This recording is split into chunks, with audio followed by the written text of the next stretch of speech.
putting it, the Buddha Dharma, the awakening compositions. So I hope you had some time. And yes, also to all the viewers from elsewhere, also I welcome all of you, and I wish you well.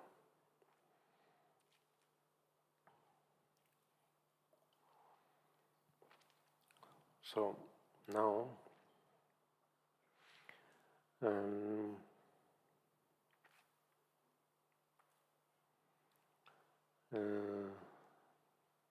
diligence, joyous effort.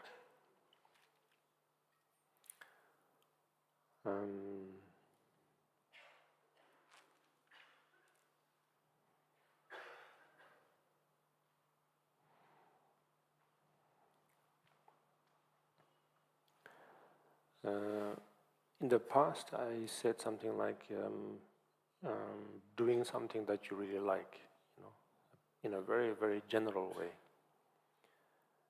And in here, diligence or joyous effort is very precisely indicated that doing something that is also, or that is virtuous, that is beneficial for all.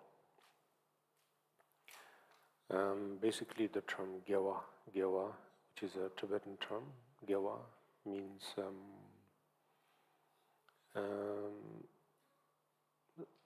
doing something that leads to basically joy. It's a type of movement, not exactly movement like a political movement or religious movement, not in that sense. Movement as in just plain, simple moving, or what we say, a type of happening, a type of doing, a type of, what we can say, maybe activity. And so therefore now we can categorize in a way like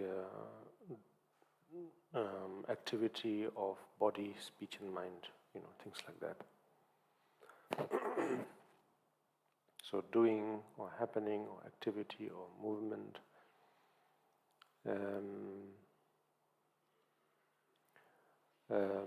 that leads to basically joy, that leads to what we always say, happiness, So like you're all, or most of you are familiar with the term 𝐷𝐴𝐻, pure land. Why is it Deva, or which is a Sanskrit word, Sukha? It's because the action or the activity was such that it leads to joy. So, it's a very sort of, in some ways, mixture of probably synonyms, and so on. And so, to put it very plainly, I don't know, let's say as a complete beginner, one, then even after much experience also, it's pretty much the same thing. At least this is what I can think or relate to, is that doing something that you are completely inspired by, or inspired with, or I don't know what is the right way to put it in English. So doing something that you really, really like, in short, Of course, with the added pointers that, not something that will harm oneself or harm others, of course. That's very important to put. Otherwise, maybe we enjoy, I don't know, killing bugs or something, or removing the wings of the flies or something. Okay, maybe it's not a good imagery. You never know, and so not something like that, But doing something that one is very, maybe it's not the right word again, but doing something one is very passionate about. I'm not saying anything about passion or something like that, but basically that's a very emotional way to put it, yes. So doing something that one is very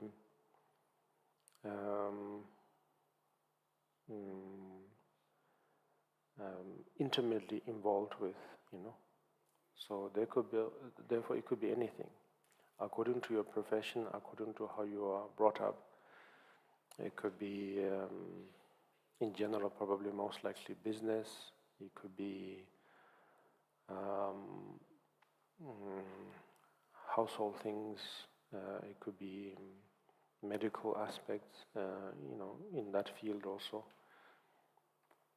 It could be about law and justice. It could be about, it could go almost everywhere. Yeah. It could be about religion also. It could be about politics also. It could be about basically almost all kinds of professions, or in this case, hobbies also. So, in all those fields, even though, of course, it may be considered as one of the three main, it could be, such activities could be one of the three types of laziness, in the context of striving for virtue. It could be, because let's say suddenly one develops an insight about the preciousness of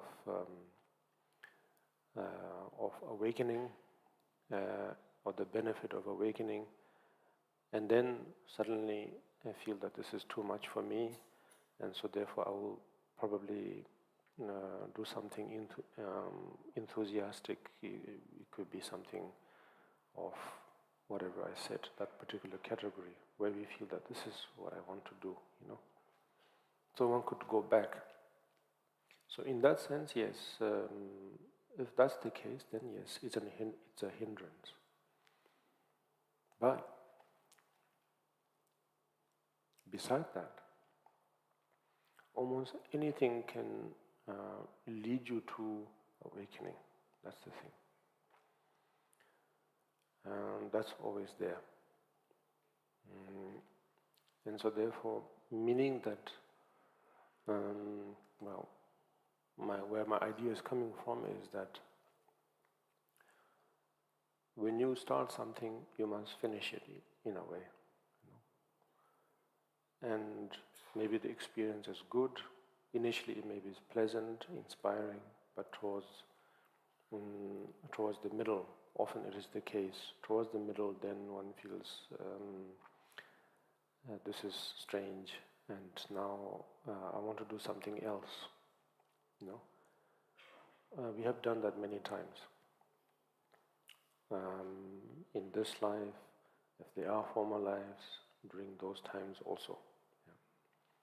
And so therefore, we have developed a strong habit of basically saying, now I want to do something else because this is not interesting anymore, because it's too repetitive, and so on and so forth. So the point here about, I think, maybe I'm wrong, about diligence is that once you begin something, that's it. it's not about being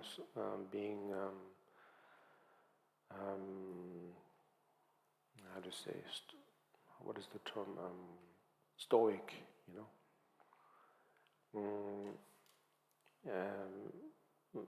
You know, but it's more about just go through the whole experience. Like I said in the past few days, or one time, think through, you know.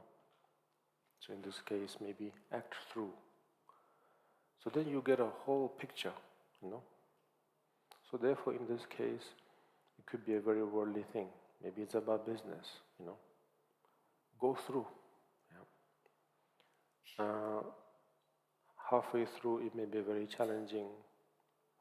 Not don't, but it's most beneficial to go through all the way, so that you reach. There is no real end, but at least you get a full experience. And then you would have, in some ways, developed some kind of observation, you know, meaning a full experience is it, yes. Then now, from here onwards, you know if this is what you really want to do or not, you know. And so therefore, that experience of reaching the end, sometimes I describe that as a great crash, you know. Because that kind of experience of crash can only happen when one has diligently gone through the whole experience. One could, of course, mistake for crash in terms of halfway through being quite intolerable. Maybe it's the partnership or the deal gone sour or something, you know.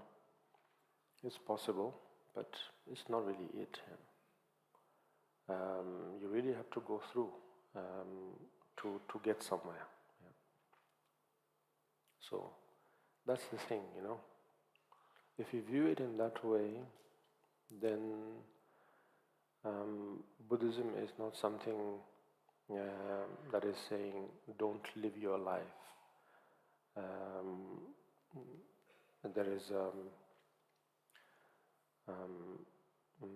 There is a reason to panic, and now we must all flock together and do something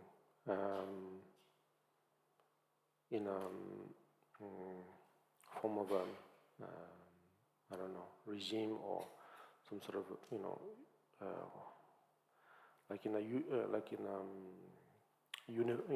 a form of a uniform, do something like that of like something like military, you know, and that's it.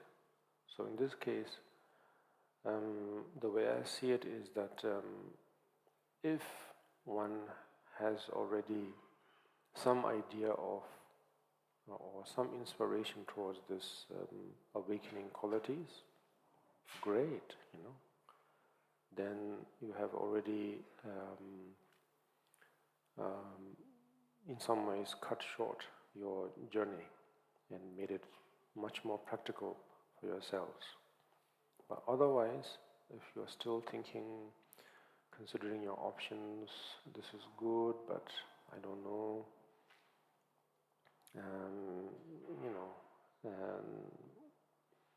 considering one's lifespan, considering one's position of health and wealth and so on, that I got time, you know. So it's very normal to feel that there is no real karmic sin about feeling that way. So if that's the case,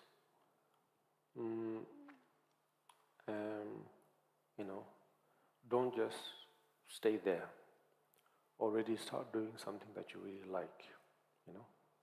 It could be carpentry, it could be about farming, all sorts of things, you know.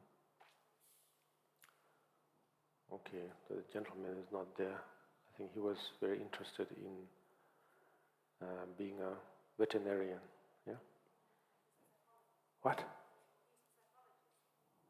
No, he said he wants to become a vet. I'm very clear. But he's not here anymore. No, it's veterinarian.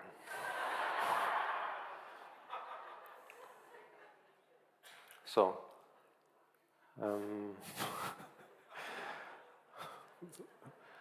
so it could be anything, you know. So yeah, from there, do something already. Do something, anything, you know. So just begin to do something, and you'll get somewhere, you know. And the interesting thing about people who are doing something, what we often say, oh, that is a very hard-working person. It has sometimes good connotation, sometimes it doesn't, you know. And so, oh, this person is a workaholic, you know. And maybe there are some praises and so on, but I don't know. Maybe because I'm not a workaholic, maybe that's why I don't maybe link to that. But basically, doing something one is really passionate about, doing something one really likes, will understand more about diligence, more about 𝐁𝐨 than anyone else. That's my feeling. Yes. Because then they can link. And it's not too foreign, you know.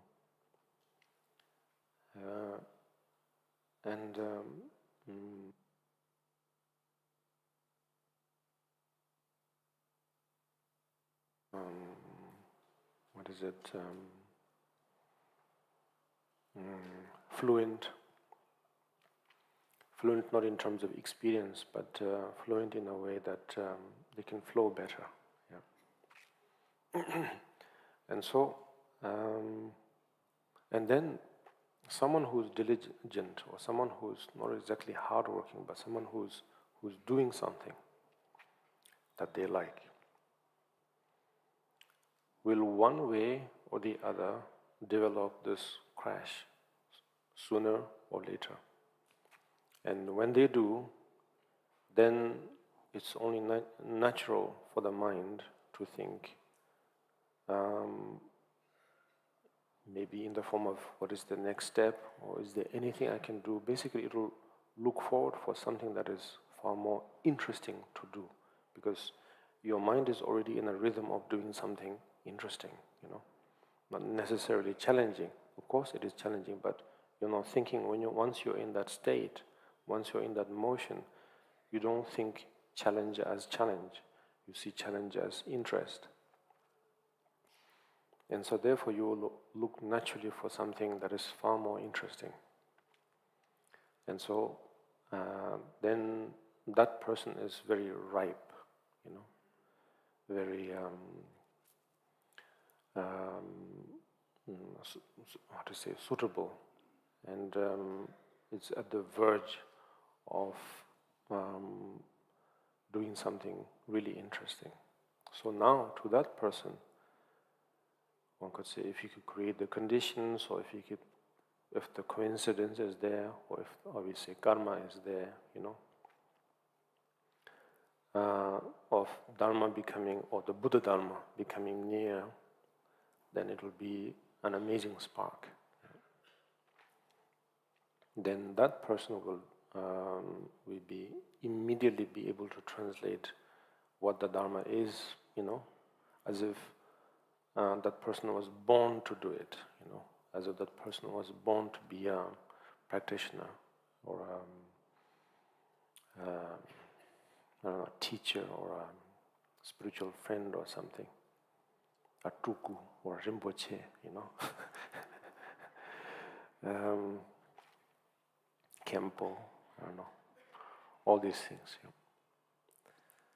So, yeah, and therefore doing something you really like, without saying virtue.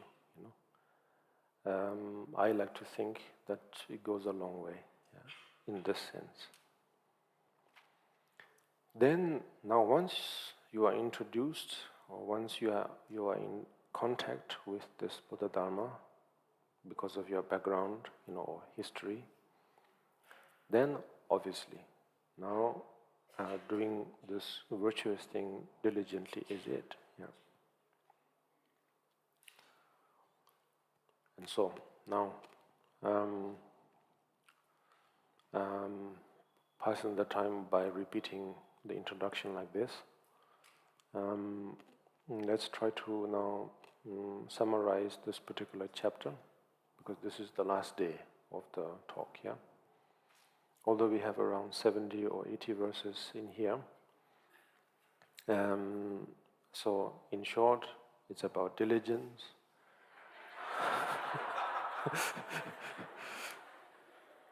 Three enemies of diligence. Doing something ordinary compared to spirituality, ordinary compared to society, and then what is it? Jelly leg, and the second, and then thirdly, not developing any kind of what is it? Interesting in wishing to know your environment, yeah. Social environment, spiritual environment. And so then there are to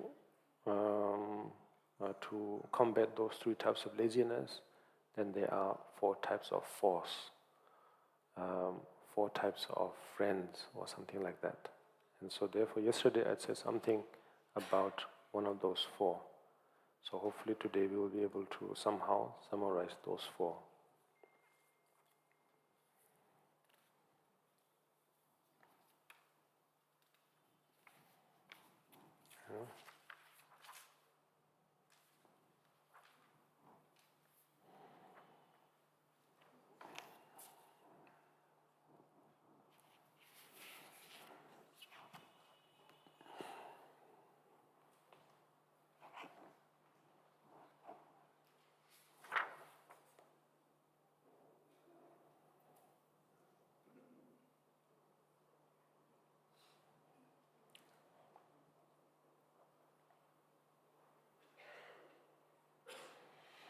Yeah. First of those 4 forces, or reinforcement would be, I think one is motivation, or motivation, möpa, sounds quite similar. Then the other is that of pride or ego, which I said a little bit yesterday. And then that liking, that what do you call it? Interest. I mean, I've used those words in the past, so therefore you might get a little bit mixed up, but nevertheless, because of motivation, because you are motivated, because now you have taken pride into doing something good, then obviously you will have interest, genuine interest. And so therefore then the 4th one, be able to let go, yeah. Torwa, basically meaning let go. Angry birds.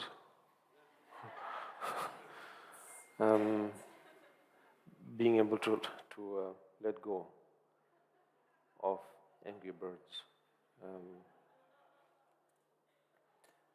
So with those 4 reinforcements, and then it's possible, there is every possibility to strengthen what we have already generated. So what did we generate from the first chapter till now of this composition? We have tried to see the quality of the bodhicitta, then accumulate merit so that we strengthen it. I mean, these 6 paramitas are part of the actual practice of strengthening that. And then in order to do all this, in order to make all this possible, then we also try to see the fault or the nature of lazy mind. In other words, samsara, So samsara is not really dark and gruesome and boring. It's just basically saying, in this case, according to this chapter, then the samsara is laziness. If it's according to the chapter of generosity, then samsara is stinginess. If it's according to the chapter of discipline, then it's the lack of awareness, lack of mindfulness, and then if it's about patience, then the samsara is anger. Very simple, So therefore, it's we don't have to feel that there is a whole volume there that is such thick, and there's a whole library of commentary about that that chapter, and so therefore brings back bad memories about exams, bring back bad memories about school, about college, about university, So it's not like that. It's very simple. Samsara can be cut down to just these few words: stinginess, not being mindful, being angry, and then here being lazy. In very simple 1-2 words, you have samsara right there. And so therefore it's not frightening, it's digestible, and everyone can relate. You can talk about any of these so far 4 subjects with people from any kind of background, no matter their religion, no matter their philosophy, no matter their race, everyone will be able to relate, And so that you can have a wonderful conversation with them. Could be a colleague, could be a stranger, could be someone that you meet at a bus station or an airport or, I don't know, wherever you are going. And so in this way, you see, it's very approachable. It's not foreign. It's not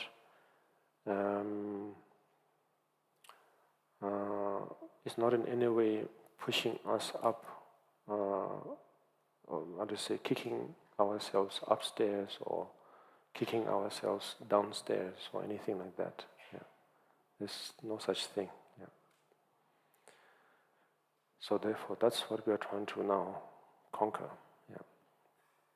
So now, in terms of very personal advice and steps about how to encourage ourselves to be motivated, every verse, if you go through, you might feel like it's a repetition. Yes, in fact, there are many verses here that is almost a copy-paste, looks like a copy-paste from the previous chapters, actually, But they're very catchy. Particularly in Tibetan, it's very catchy. There is benefit for us, those who know the Tibetan, to memorize these texts. I'm not saying you should, okay? I'm just saying. From very small, we are encouraged to,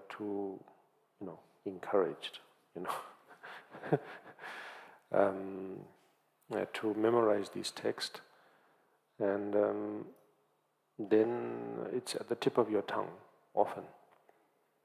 and then at any given moment or situation, we can kind of relate to that situation or problem, mostly problems. Immediately we can relate to that problem,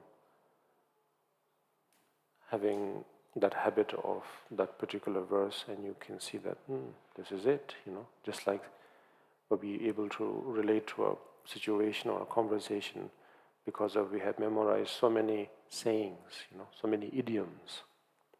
We have many idioms, in every language. So it's almost like an idiom, For Tibetans, these verses are like idioms. It just comes very naturally. And so therefore, even though it's translated in English in various ways, because you cannot translate it, just one translation will not do, and so therefore we are lucky to have so many different translations. And so by memorizing them, well, not memorize, but if you read them over and over again, then they will stick to you or be by your side, and therefore then be able to help as if you have, we often feel like we are caught in the middle of a situation and then we don't quite know what to do, but we often say, the saying goes that, but at the back of my mind, I heard that voice, or I heard my voice from the back of my mind saying, I think I should judge it this way. I think I should deal with it this way.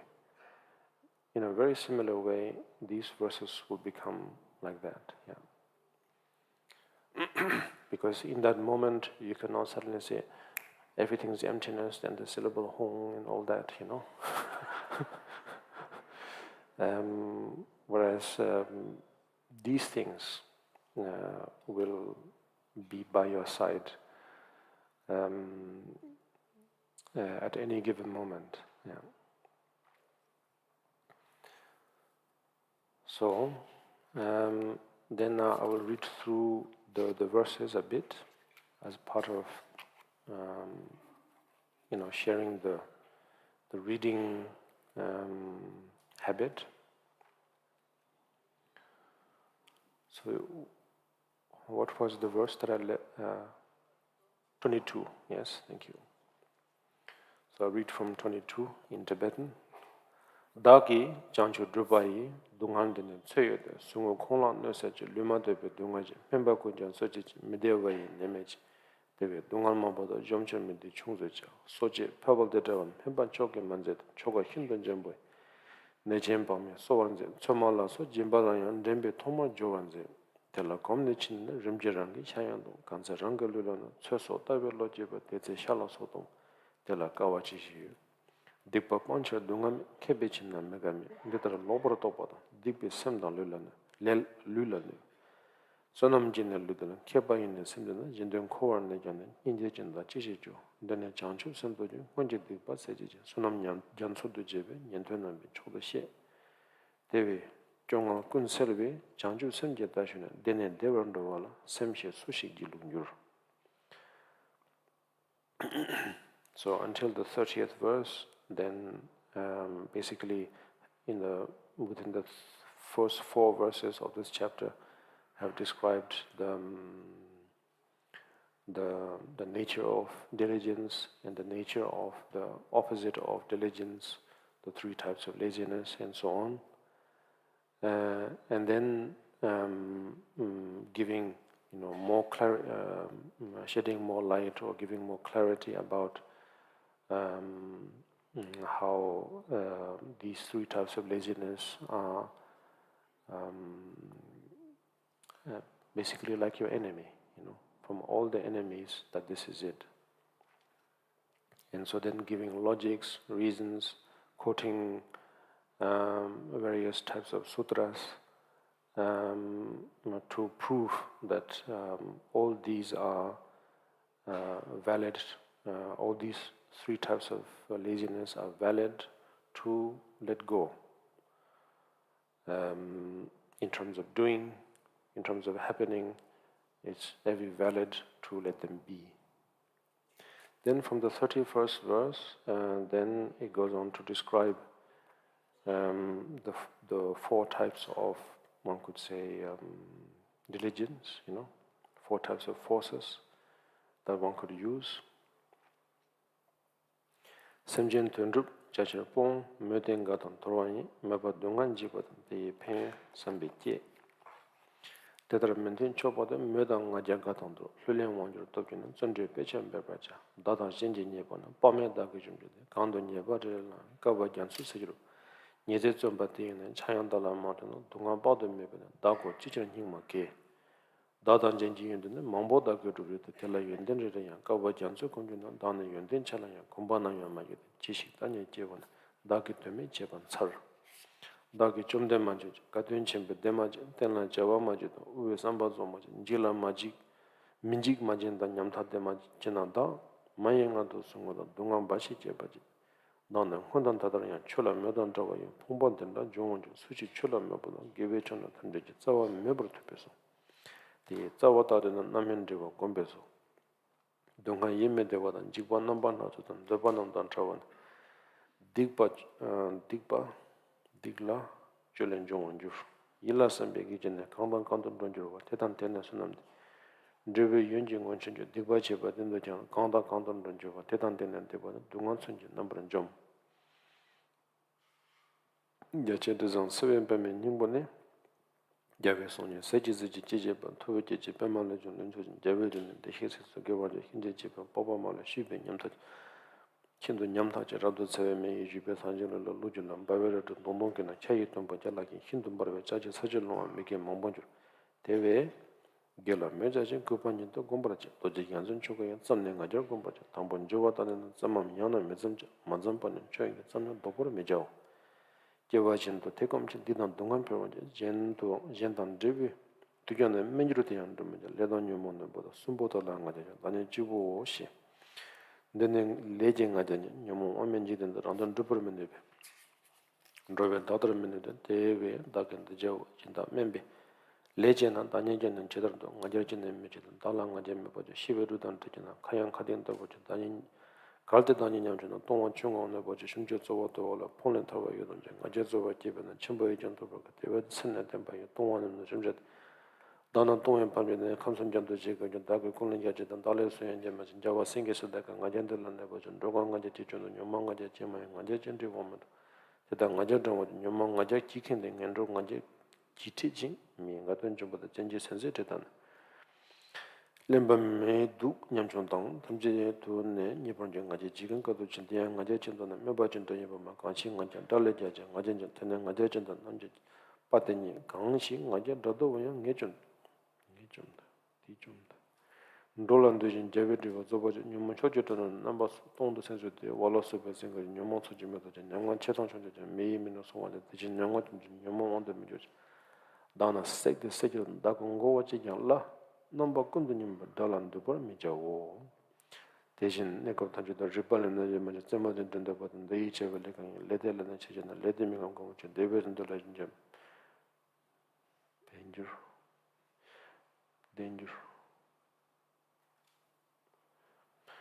danger meje to meje gangi leni dejiro tele meje chitar de putu socha danza den doba namje mengon namendela showe sonam chita chite ngom tele le sachinde nima chite domo yang anchen sondro sojo da letala yang jobo ja tonyen pada jidana raje den do ja lebasna chimana chimando pedna bajan thamito dan leje yongo rabolo bajan nyomon solo de nyomon dan namje bra tek yudoraru hojin jipinyo de lembata 대신 템벤서는 녀벤지든 직텐 뉴돌랑 지들 탈락된 돈을 가지고 대전 안에 예반은 예배스나 처번 유망 거면 넣고다 라드토베로도 보너스든 집을 투주신지 대신 dim 대베 본도 좋은 지다른 거라 당하다 대신 이단 녀모나 유도되다 도버진 예바 정원을 달라면 내지네 달라 친데 민조지 제들 자시 유리섬 지들 내감도들은 템바고 바니로 준도 있는 제품을 리베라는 데 바지 진의 레징으로는 탐지라는 뒤에 대들 바이오던는 다니 당원이야 바지 제들 놓는 거도 오면 신방 먼저 대신 조여 먼저 대단한 조버는 유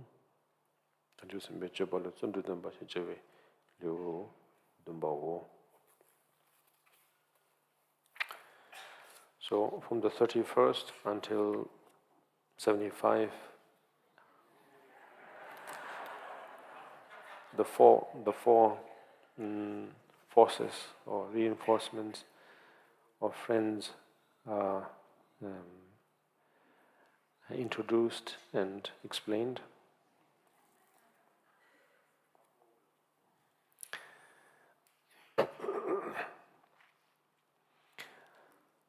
So yes, first of all, these three types of laziness, and from the first two are something that is very common. We can all relate.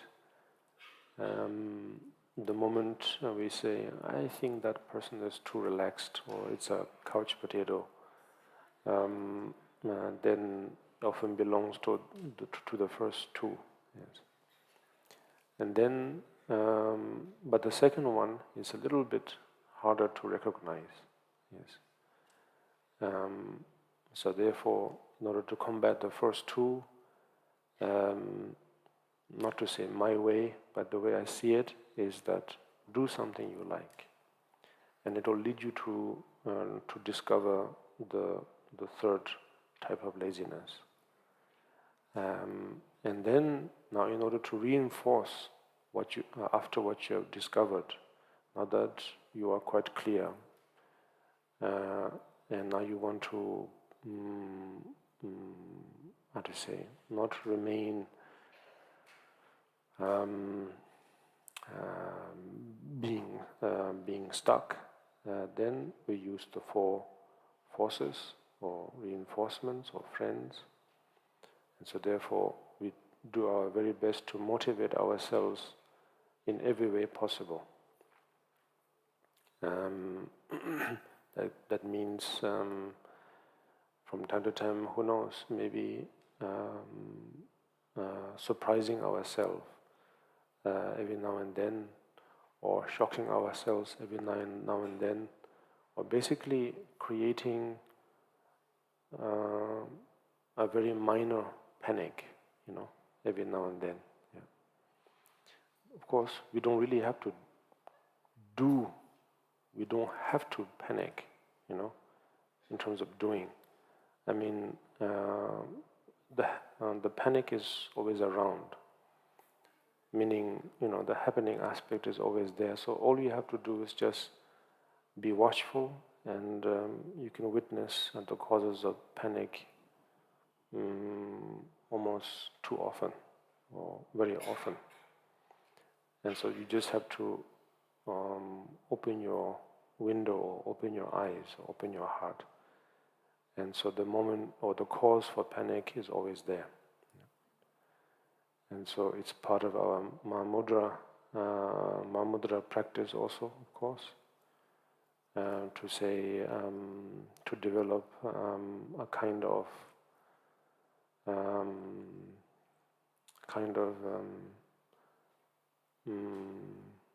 melancholy perspective about life, who knows? We all enjoy a good sunset, yes? I never really did, I thought it's just, I was flying from Bangkok to New Delhi, yes? That was my first arrival in New Delhi. So on that flight, I got a crash course of modern cosmology. And so therefore, I remember a very colorful sort of, not exactly an encyclopedia, but with a lot of pictures and imageries about how the moon actually looks like, That is not just a ball of light up there, and so on. And so, seeing all of that, it made it even less impressive about sunset. But yes, I can relate. I can completely relate to people enjoying sunset. Good, you know.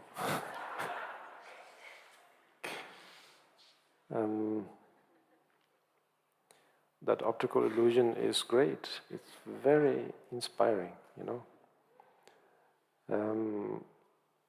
And so therefore I tried very carefully to try to relate to people who enjoy sunset. And the psychological aspect of it actually is quite deep, I find, you know, because it's sort of somehow, one way or the other, related. Because you see, I'm not saying I'm it, but what I'm trying to showcase here is, if I allow our mind, or if we allow our mind to focus on something as mundane as sunset, the nature of enjoying sunset, you know, it goes so far. If you let yourself go through all the way, you know, it goes very far. It's something to do with the idea of impermanence. It has something to do with everything is fragile, that everything is living only once, you know.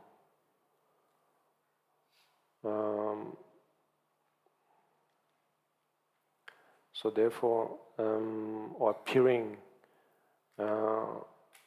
fresh, you know, vivid, and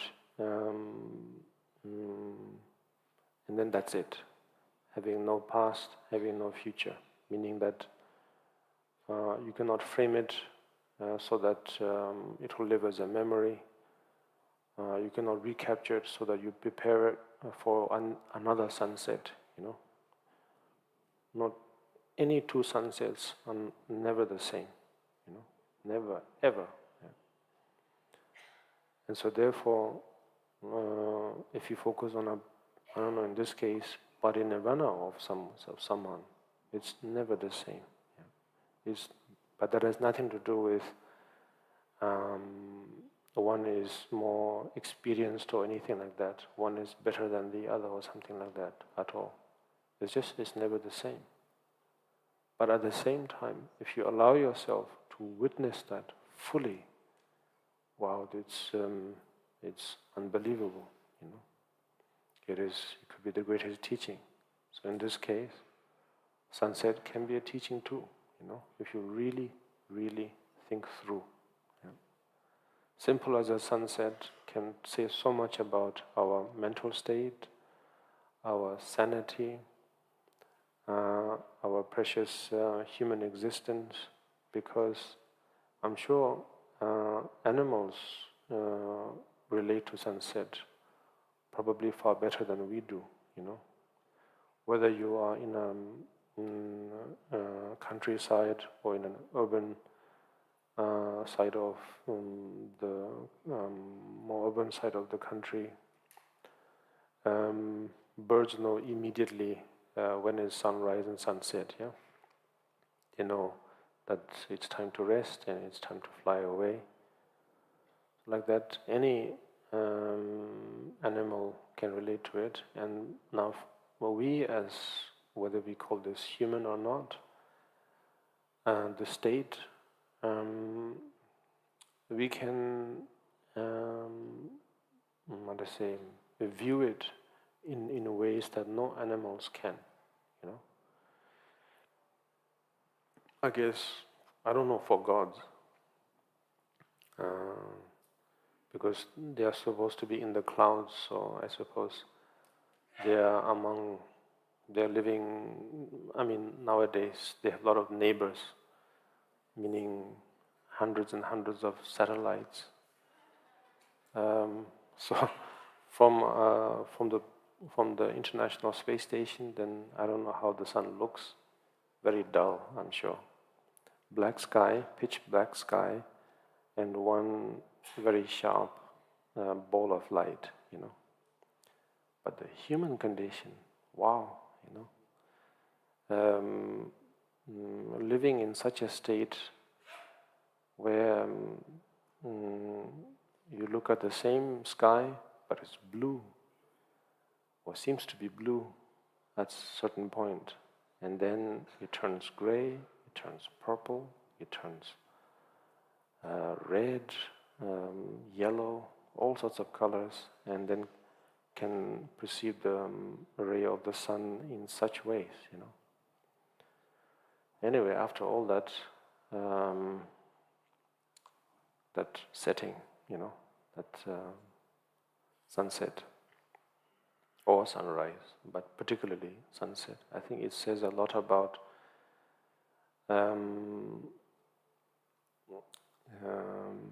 our sort of subtle state of consciousness, I suppose, that we can relate to it. We don't quite know how to explain it.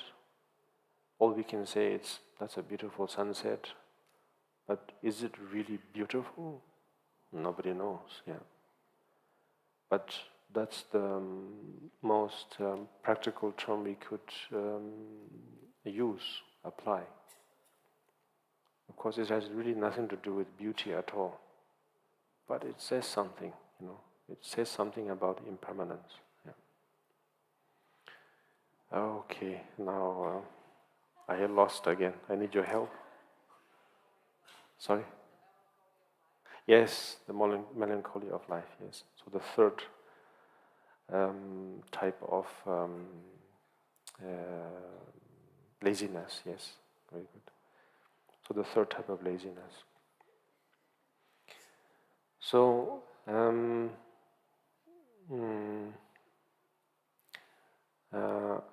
after the crash, then you can relate more to sunset, or you can relate better to sunsets. To me, I think if the light goes off, that's sunset, or the Wi-Fi goes off, it's sunset. So, yes, so the reinforcement, motivation, yes, that's what that very person needs, or that very mind needs, the four types of reinforcement. So the first being motivation. So, you see now, you're not lazy, you're not, you as in the mind, that's the Shantideva way of, psychology. You, the mind, now that you are not lazy, then you will find motivation through sunsets, through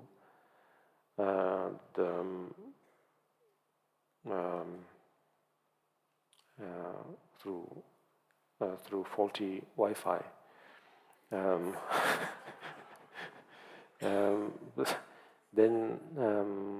Then you can find motivation, and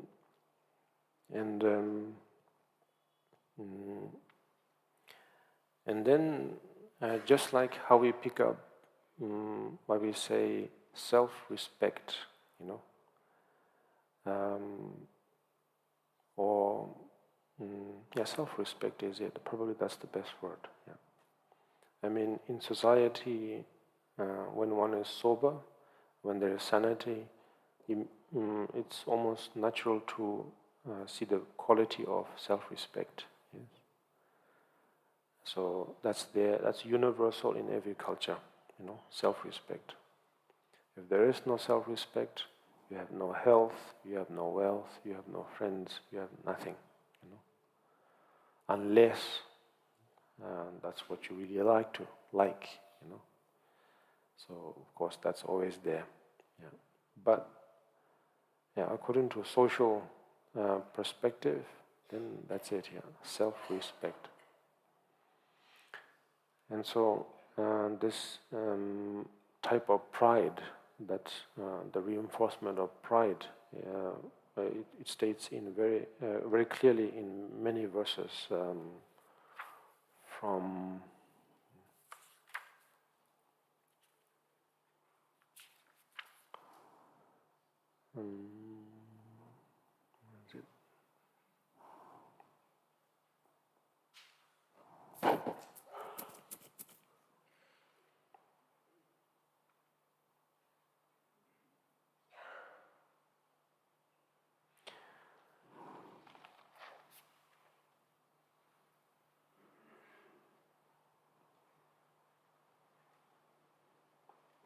I think pretty much from the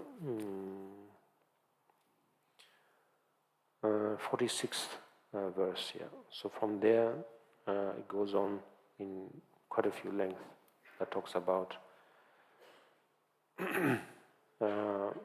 self-respect, general way to put it, a little bit more precise, taking pride, and then goes on to describe, and not to get confused with ego or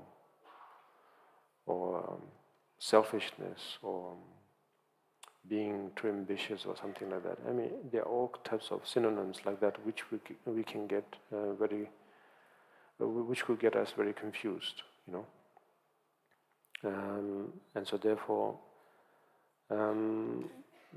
yesterday, was it yesterday, yeah, or the day before, when I was talking slightly about this particular subject, is because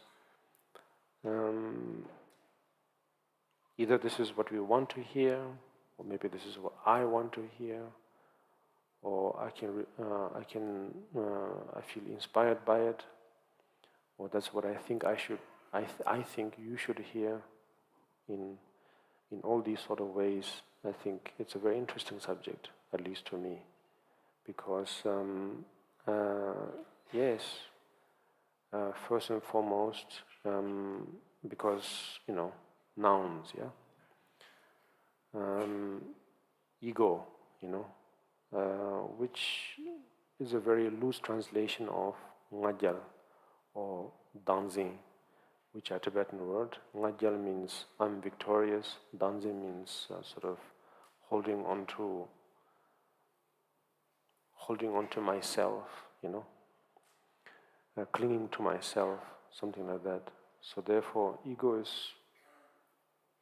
ego covers one side of this particular term, 𝐿𝐵𝐿. Nga means self or me, In English, you have to join two consonants and then add a vowel to get the Tibetan alphabet nga. So it's a very strange one. Is it na? Is it ga? Which is silent, which is not, And so therefore it's very interesting, I also don't know in Tibetan fully if it is actually nga, but it's somewhere there. It's a state where you feel, if you hear criticism, you feel, or you want to say something, you see something interesting and you want to be involved with it, and you go, So there is a very strange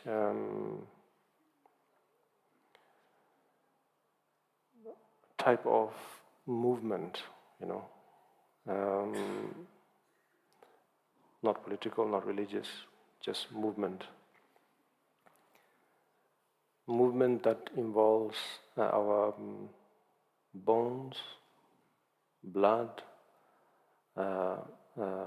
muscles, everything, vocal cords, air, oxygen, everything. And so therefore, from there, then the realist thing, that you can manifest, to say, basically you, or me or I, it comes out in that form, So if you just extend that little bit, it becomes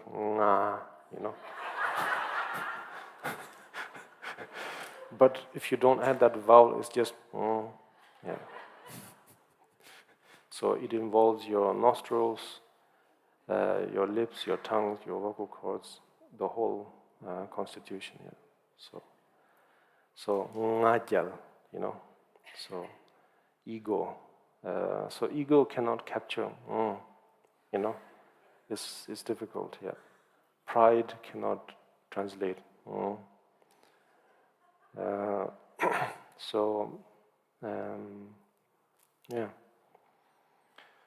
So therefore, the second reinforcement, ngajal, the taking pride or having self-respect, it has a lot to do from a general point of view of observing and understanding the nature of and then from there you see how that branches out, Now, like I said, it's something like a water, yeah? So now, or it can be just sound, So how many tubes we can branch out, or how many, if it's water, then how many canals or channels we can dig out, And then accordingly it will flow, It's not good or bad, it just flows, Yeah. And so therefore, in this case, it's saying it's nothing to do really with order or chaos, Whichever is good, we don't know. But in this case, it's like something like what I said yesterday, or I think it was yesterday I was here, right? Yes. Okay.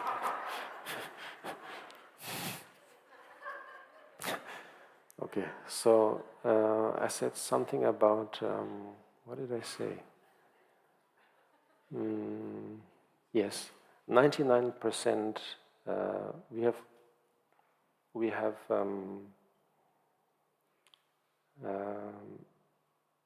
like the saying, been there, done that, 99% of all possibilities.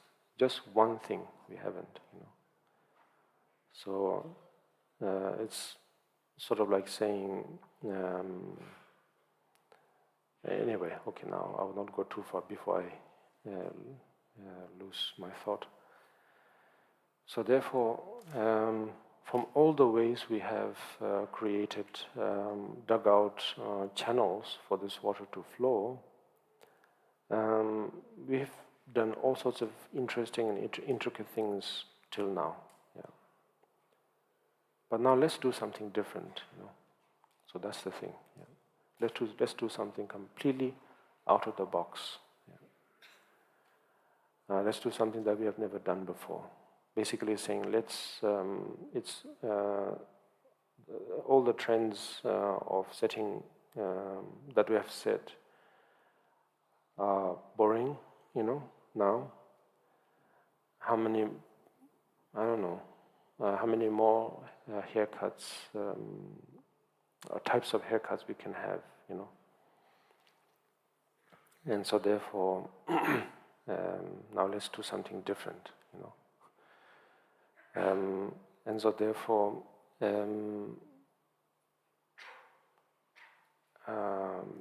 what is it, carving or paving the channel, in this case, in a way where we let this thing called ego course in a very unique way,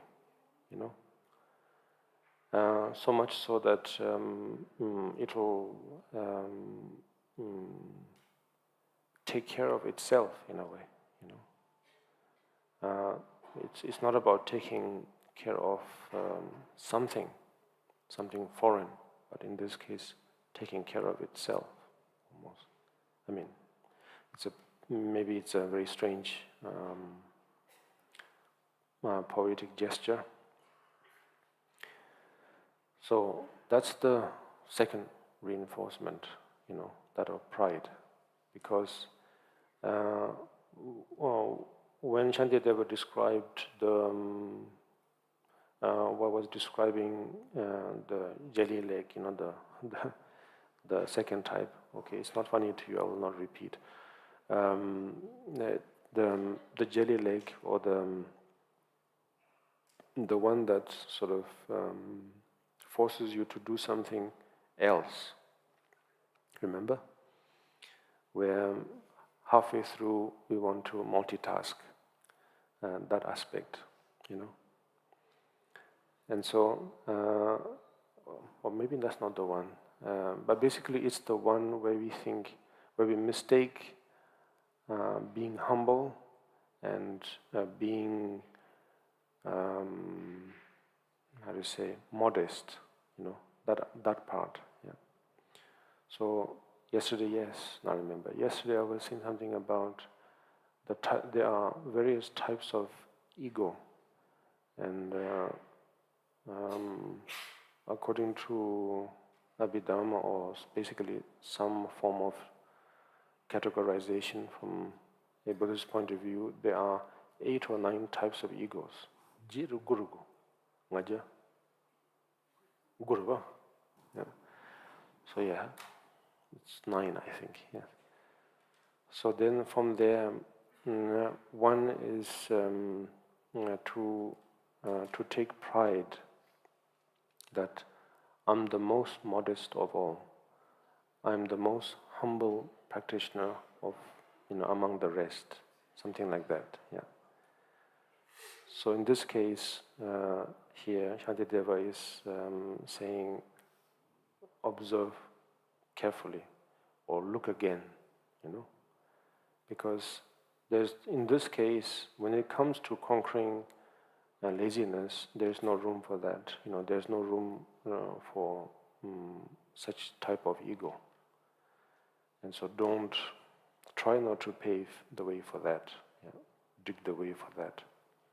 And instead, take pride in yourself, but after having reminded yourself with the general logic of the nature of samsara, and having reminded yourself of the tales or legends, or what we say, the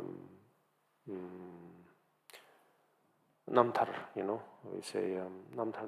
I don't know how it's translated properly, but sort of more transcendental biography of, I don't know, bodhisattvas or something. So when we look at them, then it motivates us to basically empower us, and most importantly, give ourselves the self-respect that, I don't know, maybe my past rebirth was a rabbit, but doesn't matter. At this point, at this moment, I'm a human being. And so therefore, using that position, then I will take pride in this current very, very temporary state, and use it to its best. Use it to the best of its ability. To take pride, to have self-respect. And so therefore, then leading to the third one by saying, I will take interest. It says gawa here. So gawa means happy, or happiness, or something. So yeah, if you I'm not learned at all, to be very, very honest, but when I sort of try to link certain things, it's very interesting. So therefore, according to Tibetan language, it says, the result or the state that we are always looking for is deva, Sanskrit sukha. Direct translation of sukha into English is sweet, We are looking for that sweetness, yes. So that's known in Tibetan as deva. And so therefore, what leads to deva is gewa, Maybe I'm giving a Tibetan crash course, I don't know. So, what does gewa do? It brings gawa. Like that, maybe you can link them.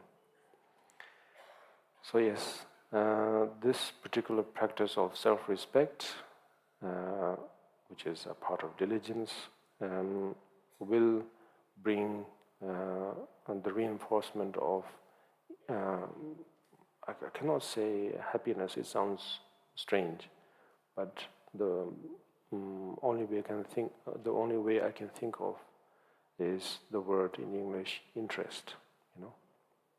Then it brings interest, it brings further curiosity, you know. Curiosity, I think it relates to having an interest to something strange, I think, maybe. So therefore, of course it is strange, yes, life is strange. Life is always strange. Life is never good nor bad. It's just, compared to good, there are bad lives. Compared to bad, there are good lives. But if you don't noun them as good or bad, then the more general noun, the general way you can noun is then strange, you know, curious. So therefore, curiosity, you know. So therefore, interest in the case of this curious thing, this strange thing, you know, this strange occurrence, this strange movement, this strange doing, this strange happening, you know. So therefore, then you develop even further. How to say? Interest. Yes, that's it. So further interest, and then as a result, what does it say?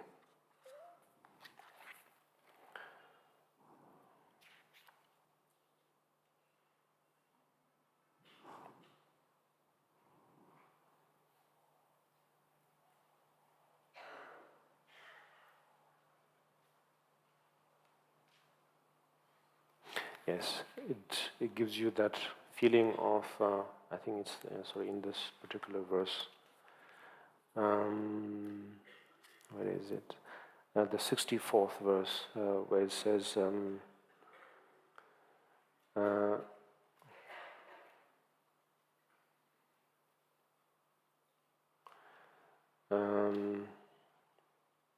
something about, that the feeling of,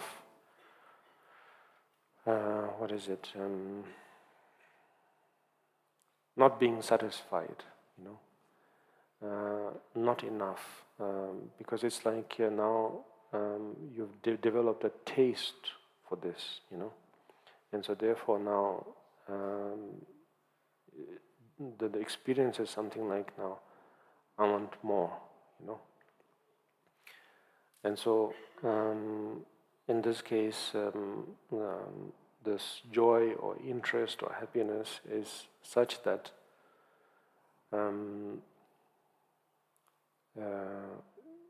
you cannot live without it, almost type of feeling, you know. And we can relate to that particular experience, yes, in mundane or ordinary experiences, you know. I'm not talking about chemicals, you know. In this case, it has not much to do with chemicals. Well, if you go in an absolute way, I don't know, you know. Otherwise, probably safer to say it's something about the mental state, you know, the mental attitude. Once you develop this, out of the 99, this one unique attitude, you know, that we develop, if you develop a taste for it, then there's a feeling of, I want more, you know. It's so interesting. I wonder what will happen next, sort of thing. That curiosity is there. And so therefore, I said in the past something about true bakers, they are not, of course they are there to use their craft to also, of course, in a very skillful way, to cover their living costs and so on, yes. But beyond that, what they are really looking for is the so-called perfection, you know, the perfect crust and the perfect crumb, where they often say they reach probably once a year, you know, even though they have been doing it for years, you know. Probably it has something to do with the season, I don't know. But otherwise they try to control all aspects in terms of temperature, quality of the flower, I don't know, every aspect, particularly those who are very fussy. I'm very, very fussy when it comes to baking. And so therefore, yes, you can relate to such a thing, you know. So it could be about any type of craft that you are most interested in. You can link from there, you know. And so therefore, what Shantideva is saying is not just a fantasy, you know. It's a mental state that you gain where you develop this energy, one could say, or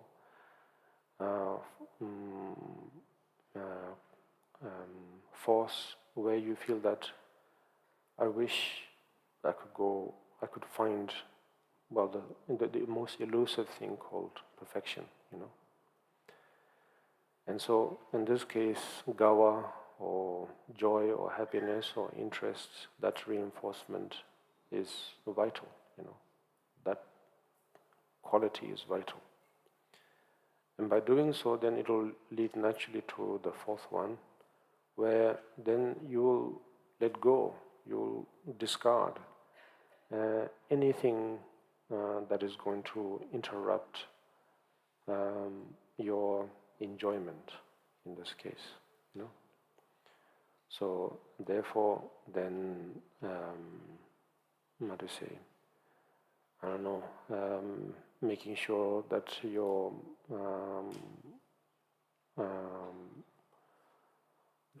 is it called the bristle, of the brush? Is it bristle? I don't know. But basically, the brush itself, making sure that it's in good condition, or making sure that every aspect of the farm, the miller,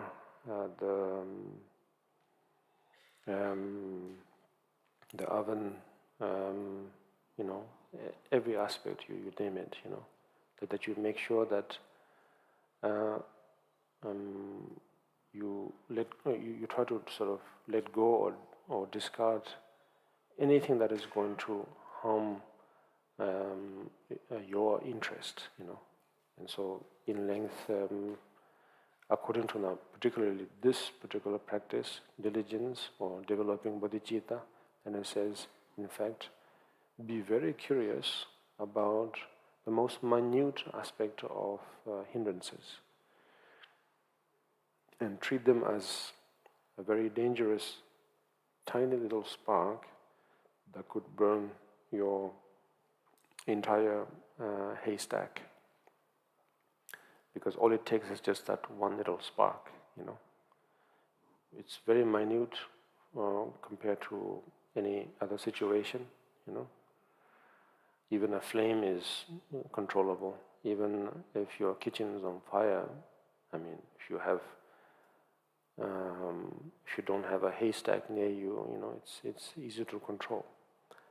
But if the condition is such, if the state is such that what you have nearby, or what you have to preserve, is that of something similar to a haystack, then yes, the tiniest spark is your worst enemy. Yeah. So just as how you would try to extinguish that, then in a similar way, pay a lot of attention to those small details, basically. It's in those details, if we don't take care, it's devilish, you know. Maybe I change the English idiom, I don't know. Like that, you know, like that, if we try to take care, then we will get somewhere. Yeah, we will get somewhere. How to say? When living a lay life, It's not either a better life or a worse life compared to a monastic life, Life is just life, yes. But that doesn't mean that you have no room for progress or development, Not in any way. You can do wondrous things, But in order to achieve those wondrous things, you must, you as in your mind, must, how to say, be curious, as 𝐁𝐨𝐝𝐴 says, And if you do that, then accordingly you'll get somewhere. Yeah. And then, in a similar way, if one is living in a cave or living in a monastic situation, one can also do wondrous things and hopefully get somewhere. Yeah. So, yeah. One is not better than the other, or one is not worse than the other. It's just wherever is your setting, from that setting you can do something. That's it. You can do something. Provided you can do something, provided that you are curious. Provided that you are, because curiosity will lead to that interest. So, yeah, that's how I have summed up. And now, have you any questions related to the subject? Yes, the lady.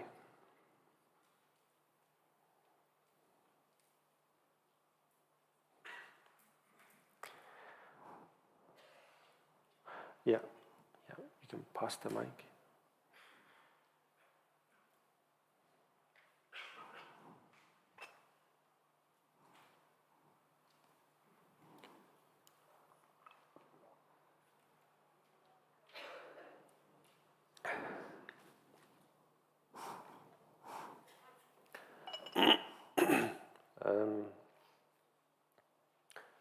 G.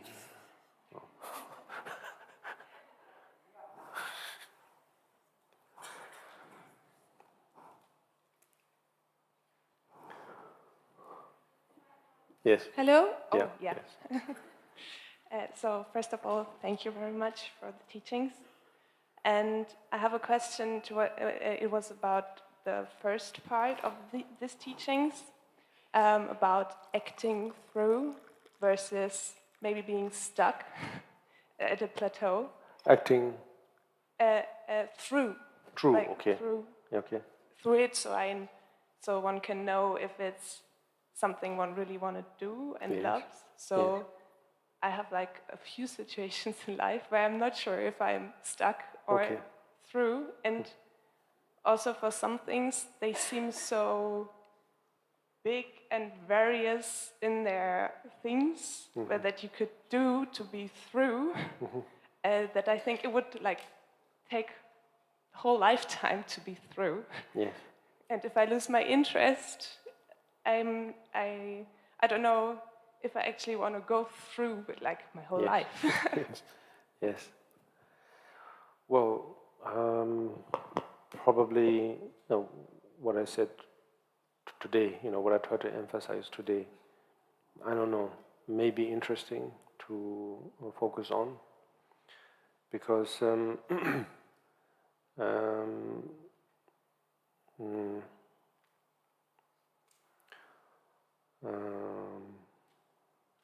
trying to be good, I will put it this way, rather than saying trying to be enlightened, Instead of saying that, let's say just trying to be good. Both trying to be good and trying to be enlightened, or trying to be enlightened. At the end of the day, it's an abstract, It's a concept. It's an imagination, Just like it's a story. that we are trying to come up with, or that we are trying to hopefully compose, And so therefore, we have to have that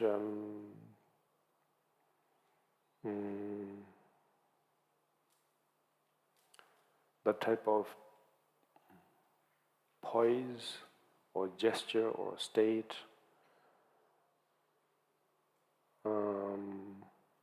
But I think I like the word poise in this case.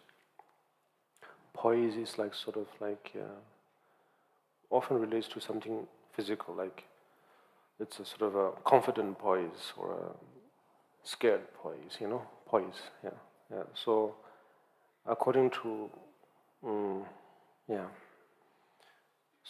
So therefore, now in this case, what we are trying to do is basically do something, anything first. And then, most importantly, do something that you really like. Yeah.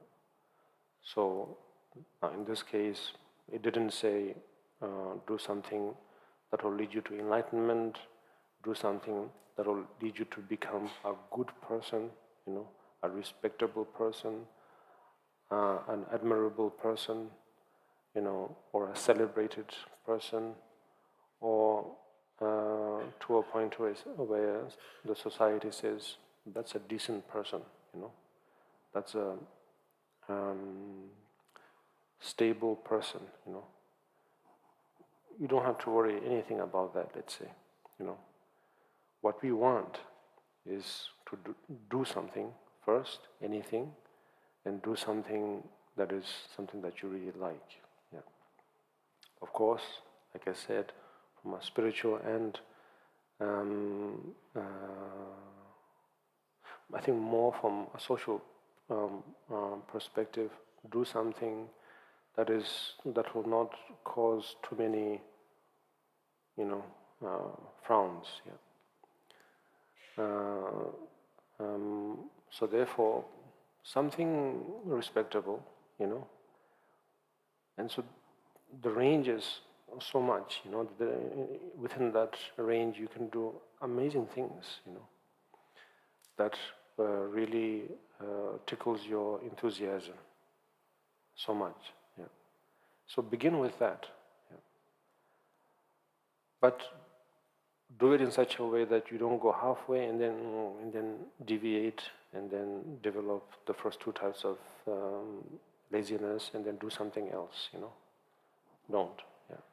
You tell yourself that I want to get to the bottom of this,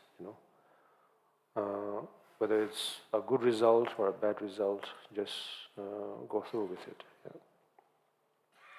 So therefore maybe, I don't know, you are trying to write a poem, Initially you had so much inspiration to write a poem, and at the halfway through you kind of realize you become basically,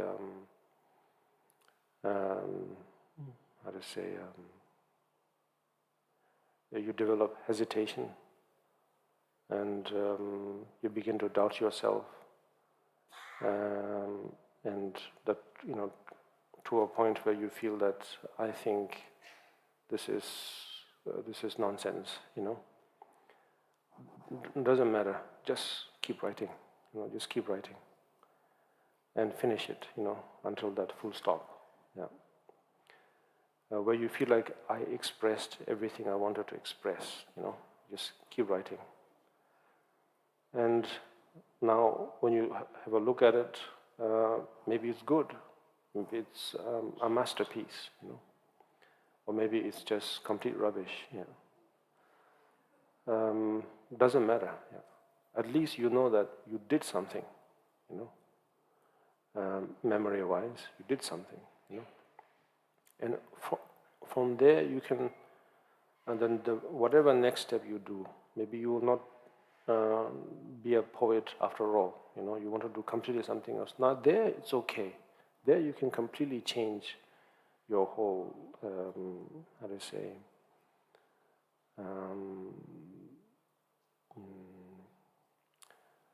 a profession, Yeah, you can. no problem. But don't change the profession or the career halfway through, you know. And but going step by step, because then if you do this once, if you just do this twice by finishing one thing, finishing one thing, finishing another, it will create a very good habit to a point where at some point, this is kind of guaranteed, that you will develop some form of amazing crash. Yeah. Whether we call it tragedy, depression, I don't know.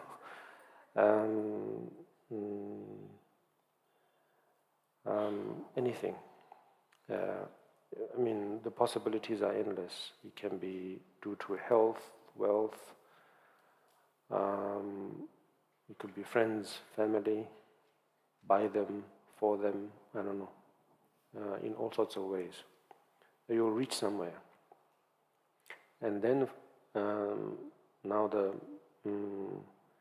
sort of the shell, you know, the crash is kind of good because it's sort of like it'll break the shell for the first time. And then now you want to do something completely beyond that shell, or you know, what you've been doing within that shell, or what you have been doing within that bowl, you know. And it's like sort of you've reached out, and so therefore now you want to do something that is completely something beyond. Then hopefully, well, I'm not saying hopefully, it's kind of, that's the good thing. How to say, you are so at the verge of then coming across something really interesting. Yeah. So in this case, now yeah, I have no choice but to say hopefully, then Buddha Dharma is it. You know. So now in our cases, all those have actually come into being. You know. Most likely we have experienced some form of crash. How strong it is, I don't know, but strong enough. We have done all the things that the society expects you to do, you know, been there, done that. And now you don't really have to hope that my next encounter is that of a Buddha Dharma. It's already here, yeah. So in this sense, everything is here, you know. Yeah. But maybe that's still me expecting something. So therefore, if you feel pressurized, don't. Instead, just tell yourself that, yeah, you want to do something, and you want to do something that you like, and from there, you'll reach somewhere. Yeah.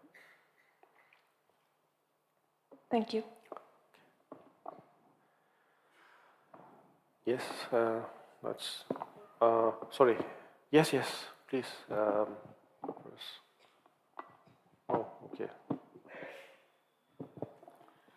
Thank you so much for your teaching today and everything which I told you before all these days. And I want to ask you about ego, but maybe in a little bit different way. Sometimes when I have some conflict or maybe like you can say fight with very close people, I'm trying not to shout back because I know that this reality which I perceive is not ultimate reality. I'm trying to say everything like this.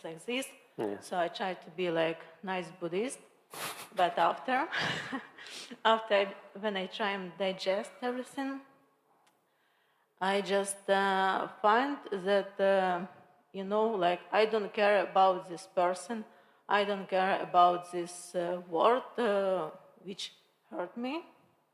In the end, I just recognize that someone hurts very important me. Someone? Very important me. Okay. Like myself. Okay. And in this moment, I feel no compassion at all to others. Yes. I feel only me, only myself. Yes. And I feel it so strongly, so I lose any hope that this Buddhist idea will work with me. Thank you. Okay.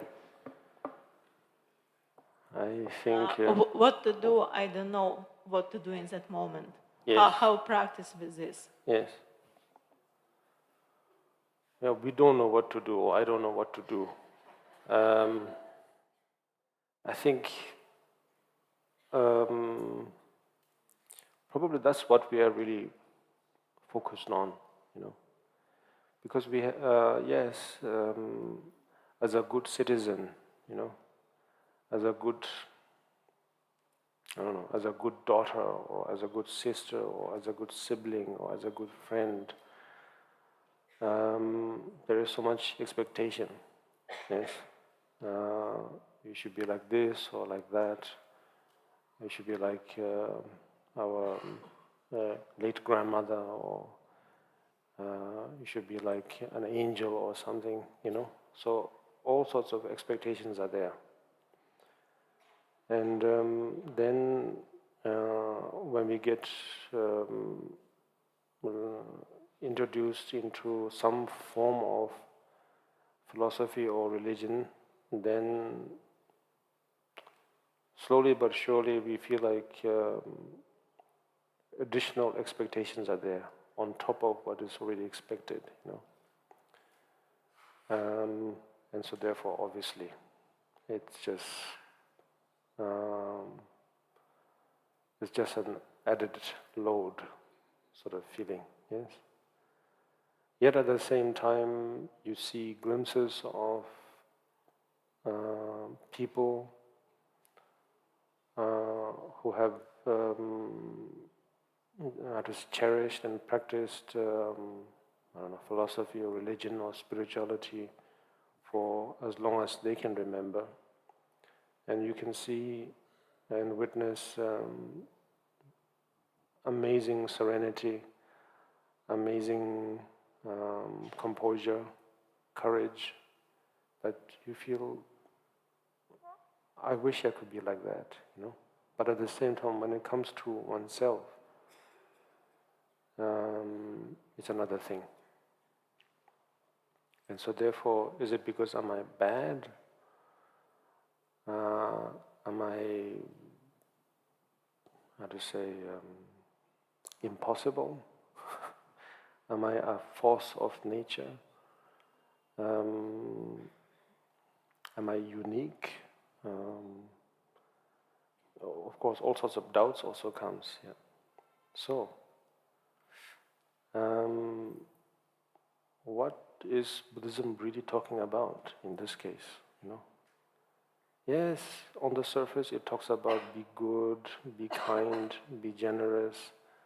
Don't worry. Try your best to fulfill everyone's expectations. All of that. That's there on the surface. Yes, and it's repeated. That surface is resurfaced or repeated over and over again. No matter what kind of Buddhist lecture we attend, and no matter what kind of Buddhist circles we get into, it's pretty much the same repetition. Maybe the order is a little bit juggled to spice up a bit, but otherwise pretty much the same thing. And so therefore, because of that, then maybe we could develop a little bit of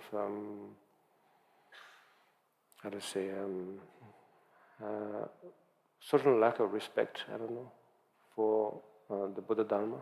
Yeah. So now I'm not trying to advocate for Buddha Dharma, because this is where my living is dependent on, So therefore I have some I don't know. Just because I'm here too. Yeah. So therefore now if I understand correctly, is that what Buddhism, I mean, if you try to sort of go a little deeper, meaning just brush aside the, what is there on the surface, that's there in almost in every philosophy, So if you get down to the core of it, then Buddhism somehow seems to reflect something on some strange level, like what I said previously about sunset, It's something that everyone can admire, that sunset can be admired by somebody who doesn't like sunset, or somebody who expects a lot of things, and somebody who's also expected with a lot of things also. So meaning good, bad, strange, anonymous, anyone can relate to that, yes. And so therefore Buddhism is sort of like a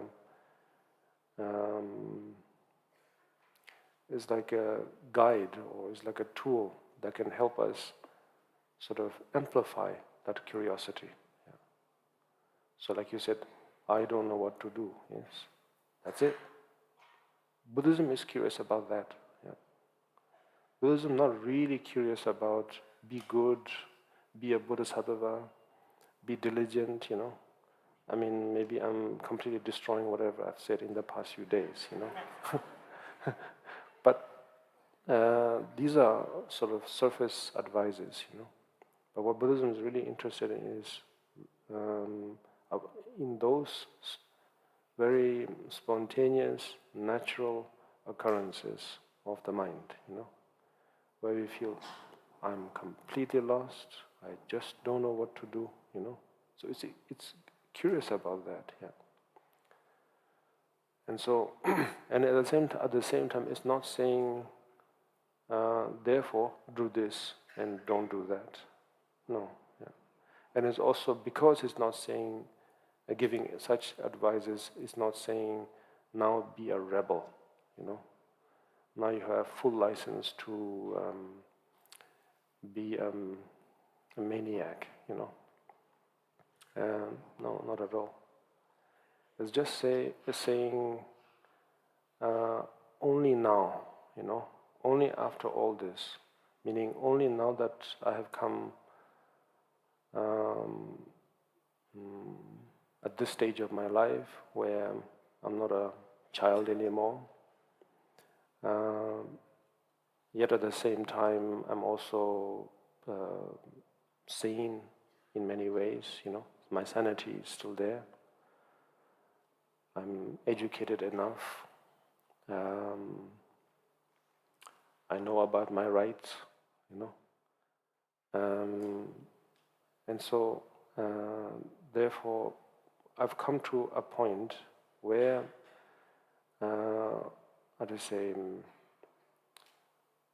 where I have the ability to actually explore this curious aspect. Yeah.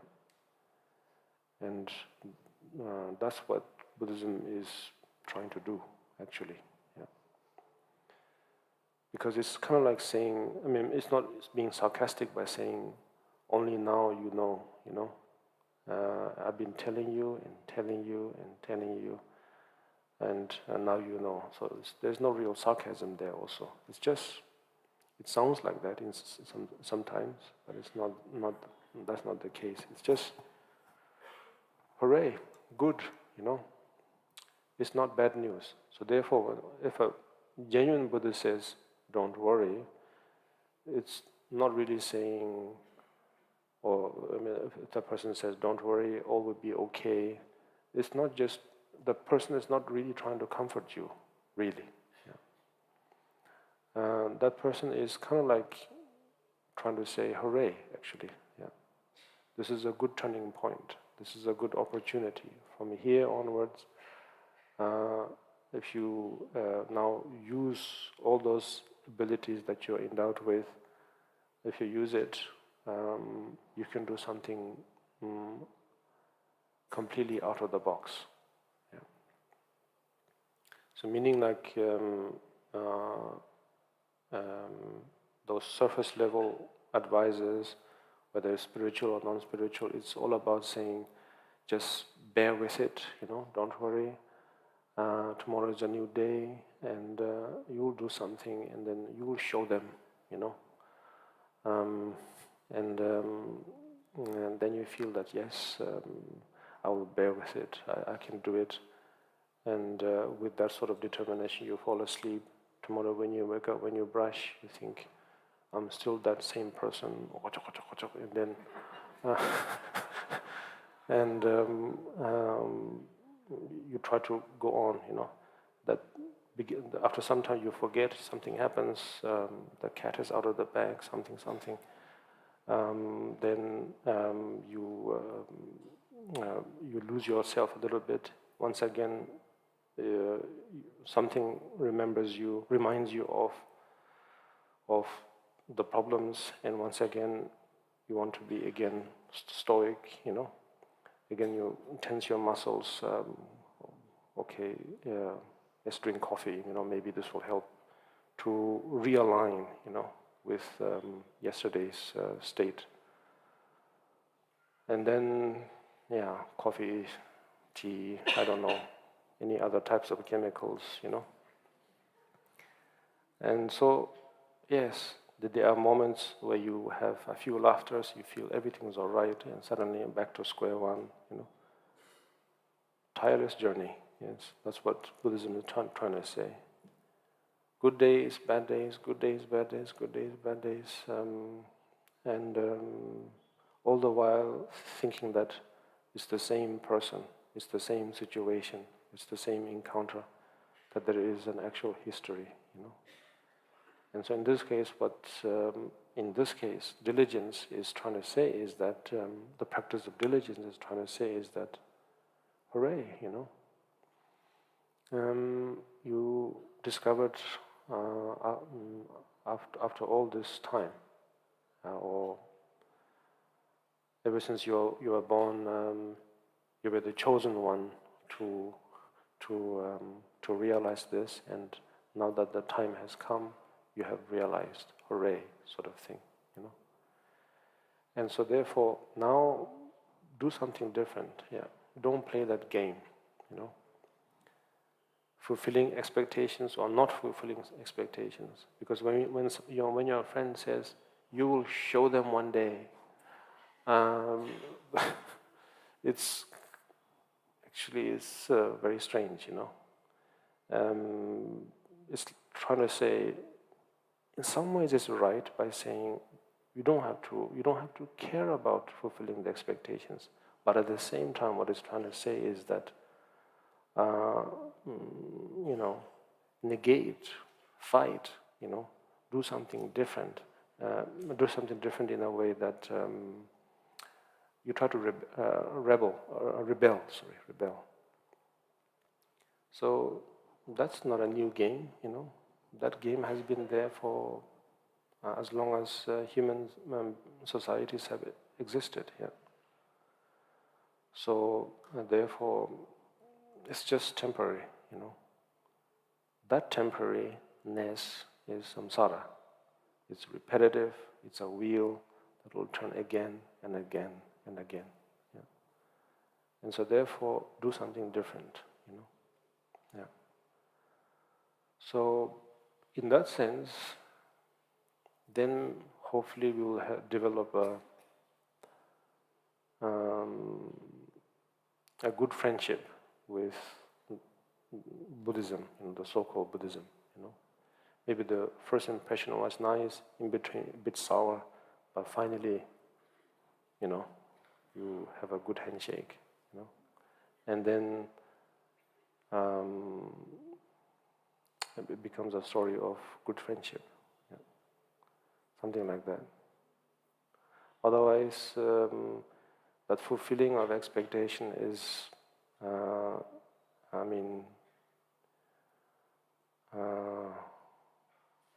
what is it? the name, one of the names or nouns for a person or an individual in Tibetan Tibetan is sort of synonymous with Buddhist perspective, is 𝐿𝐻𝐸, 𝐿 as in filling, and sa means sort of fall. That's a general term for a person or an individual. Yeah. Means that whatever or however much you try to fill it, it will never be full. It will look like as if it hardly moved, Like if it's a container, you have to try to fill it with something, and it never gets full. Yeah. Something like that. So this society, what we say, is made up of such, bottomless jugs, Meaning the expectation is such that you can try to cater it as much as you can. It will never ever fill. Yeah. Why? Because that expectation is changing all the time. Yeah. If yesterday's expectation is same like today, or same for today, let's say, maybe we can get somewhere, But actually every day it changes. Yeah. Every day it changes because it's never first of all, it's never the same person. And because of that, obviously the expectation will change. So that's it. Yeah. So there is no point in playing that game anymore. Yeah. And so therefore now, if you try to also show them off, it's also no point. Because you will never ever know how to show them off, Should I walk on my hands, or should I sleep upside down, or I don't know, anything, And nothing will suffice. Yeah. Nothing will be enough. So, first and foremost, take that moment as a good opportunity to say hooray for myself. And now, if you're a little bit more rigorous and trying to follow this practice, then say hooray also for others. Yeah. Because if others knew what I know, what an amazing society it will be, So in that sense, then there's every reason to become or to develop a Bodhisattva attitude. Yeah. So therefore, should I shout? Should I not shout? Is not the question. Yeah. But in terms of answer, it cannot be given. It just cannot be given. Because it's a million different. If there's a choice, there's a million different choices. Why? Because the situation keeps changing. And so therefore, there is no answer to it. Yeah. But at least in this case, as I was saying, observe, know that this is the case. So therefore, now what do you want to do? So, in that sense, then maybe we will get somewhere. Yeah. Yes. Thank you. Yes, but no, there was, yes, the next was here. What? Oh, I have? Okay, great. Then there.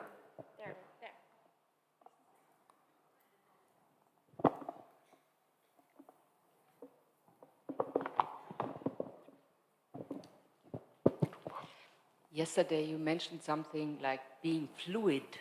Fluid, yes. Fluid. Yes. Can you say something to this? What do you mean by this?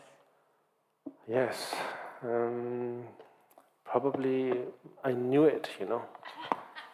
The moment I used that word, I knew that it may make us wonder.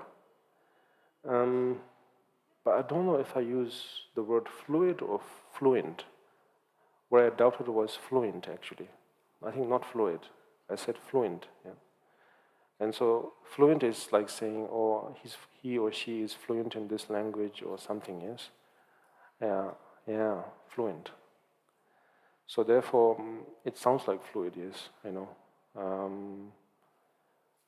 But I was using the word fluent to give more details about agility, ableness, flexibility. Yeah. But when we say fluent, what it really means is that you're not embarrassed, Maybe not completely, but it has something to do with not bothering too much. It has something to do with being carefree. That's the one thing I used to say in the past. Being carefree, not careless, but carefree. So it links to something about expectation, yes. Yeah, in terms of doing, that could be it, but I'm not saying this is it. Because if you do, the bird will fly. And the only picture we will catch is the back of the bird and not the face. So, fluent in a way that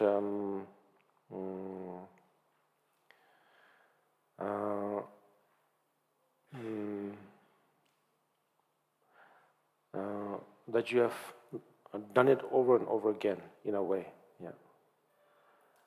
It's probably linked to practice, maybe, your practice and your practice, but not in a sense that because you practice and tried so many times, you are perfect. It's there, that goes a long way. Practice goes a long way. Creating that habit goes a long way. Meaning that muscle memory, yes? Muscle memory of running, muscle memory of, throwing, or muscle memory of that is how to write, how to paint, how to cook. Everything is a sort of a muscle memory, as they say,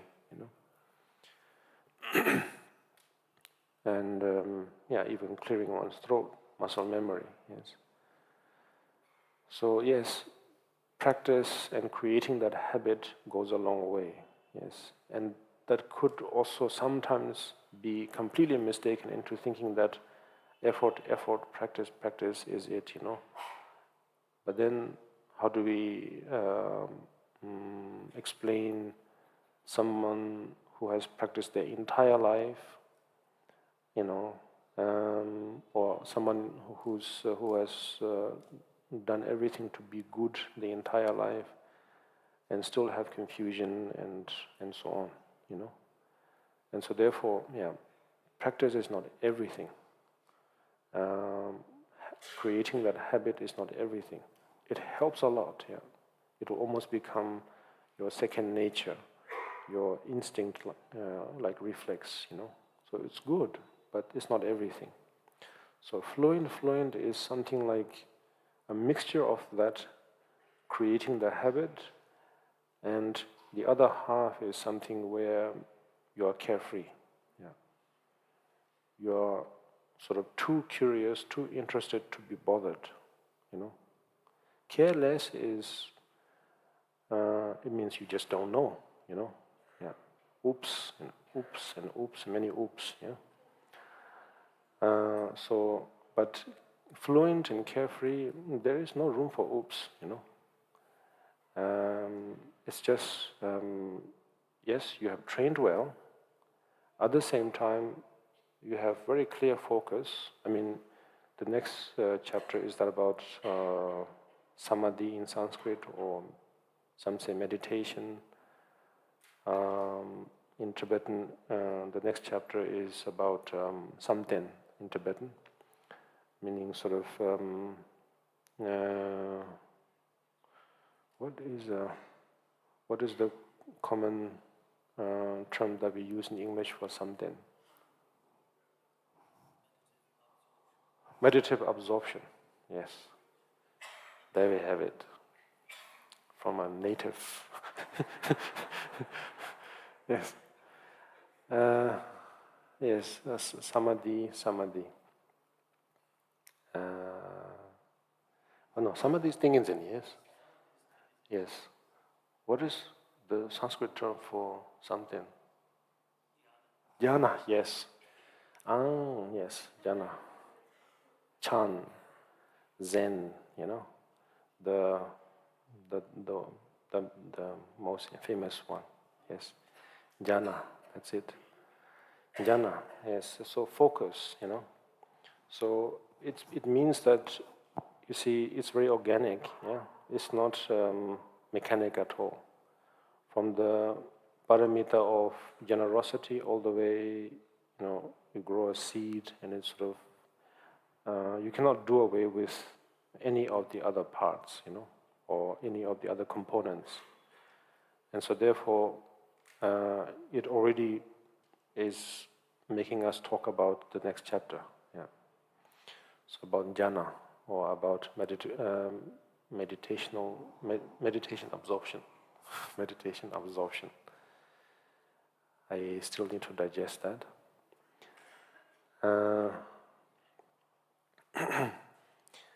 So that focus, yes. So fluidity, we could use that word, fluidity, fluency, it goes with it, And so, now to recap, one thing is repetitive exercises, what we call practice. That's there. And then, at the same time, that carefree effort, one could say, carefree energy, I don't know, not the right word, but basically there is interest in what we do. And so as a result, then it's just like saying, our body is intelligent. Like the doctors and nurses will say, our body is very intelligent. It knows what to do, Same thing. Our mind also knows what to do. It's very intelligent. It's not a thing. It's organic. It's intelligent. So in the same sense, it will just, make it look like as if everything is right, Make it look like as, of course, that's how it's done, But initially, we may feel a little bit hesitant, but it will make it look so natural. Yeah. So this fluent aspect, or this fluency is something that I was trying to use to describe, one particular subject about diligence yesterday. Yes. Which I don't remember exactly which one. And that's the irony. Some things I remember, some things I don't.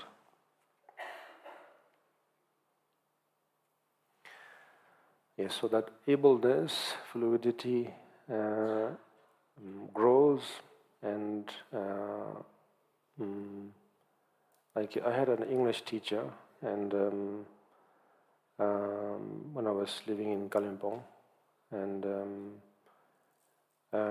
he was a linguist, that's the way to put it, and he had traveled around the Himalayas many times, and also to Tibet before also, I think. And so therefore he also knew how to speak Tibetan and how to write Tibetan, and also how to write the Tibetan script, which to me was unbelievable, There are not many who knows how to write that, yeah. But he was of a particular era where he really took interest in those things, and he really enjoyed. Yeah. But by the time he was teaching me, his eyesights were very, very poor. I mean, the thickness was such that, he will not be able to see anything clear. But the fluency was such that he was just looking into the horizon, and then he will write a full paragraph in Tibetan script, and with perfect, with perfect proportion, shapes, everything. Yeah. Well, it's not here, not there, but nevertheless, yes, that reminded me of that. Yes, so practice, that exercise, that muscle memory goes really a long way. Yeah. No matter who you are or where you come from, body is body. It's intelligent. But at the same time, that carefree aspect is important, and that can only come by observing our human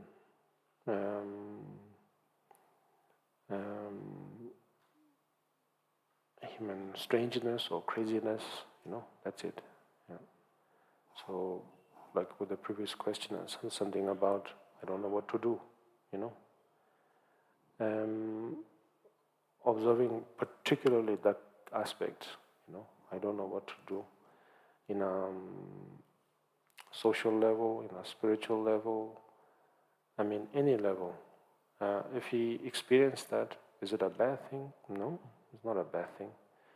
Does it mean that now socially I have lost my character, or spiritually I've lost my progress? No. It just means you're alive, and you have,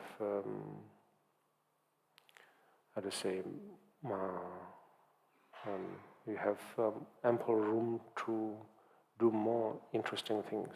It was good.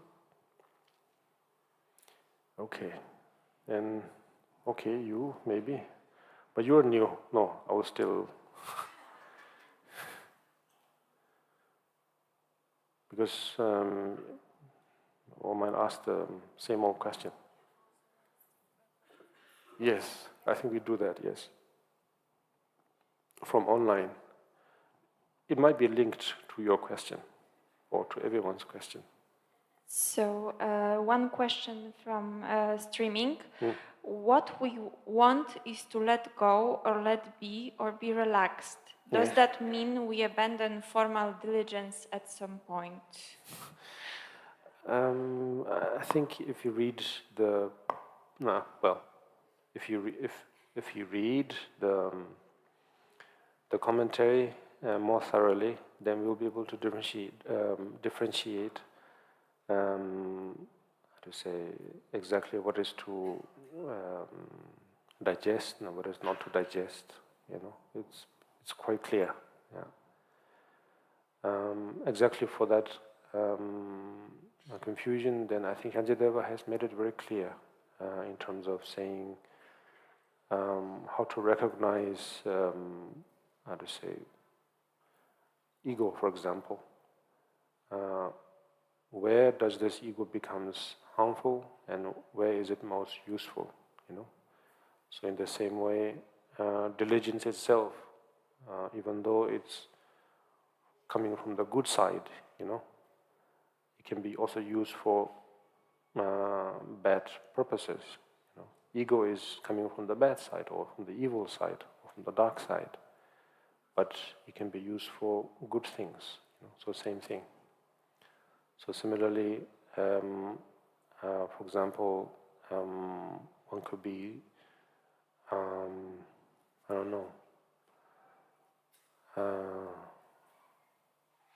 trying to help somebody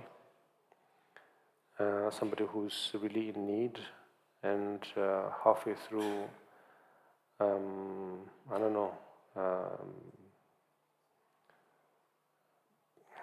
well, you don't see a mosquito drowning, but suddenly you see that there seems to be a mosquito that is about to drown, and then you try to save that or something, So, yeah, it's not the best example, but nevertheless, basically not completing one particular task is, and then trying to be very diligent in something new, where the reality is you have just halfway through, you have left something unfinished. Can we still call that diligence? On some level, maybe, but it's not true diligence, you know.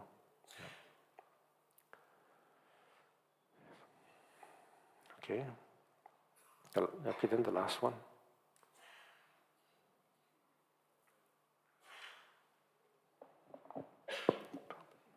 So I will translate. Okay. So, dearest Karmapa, thank you very much for your teachings. I think that I know this feeling of the joyful effort or diligence, and there is one business in my life which I love with all my heart. But how can I differentiate if I'm not creating unnecessary like fussiness? Or if I'm trying to push the result and to bring it closer to the ears, and like speed up some process, or maybe it's an opposite that I have like my jelly legs in this, and then those like like I have a jelly legs effect, like I slow down in this jelly legs. Oh, jelly legs. Okay. Okay. So how can I understand that I'm on my right way? Okay.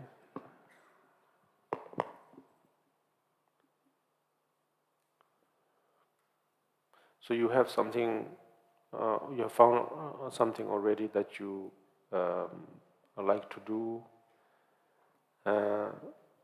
but you're not quite sure if continuing down that line, if it's going to hamper your spiritual progress or something. Is that it?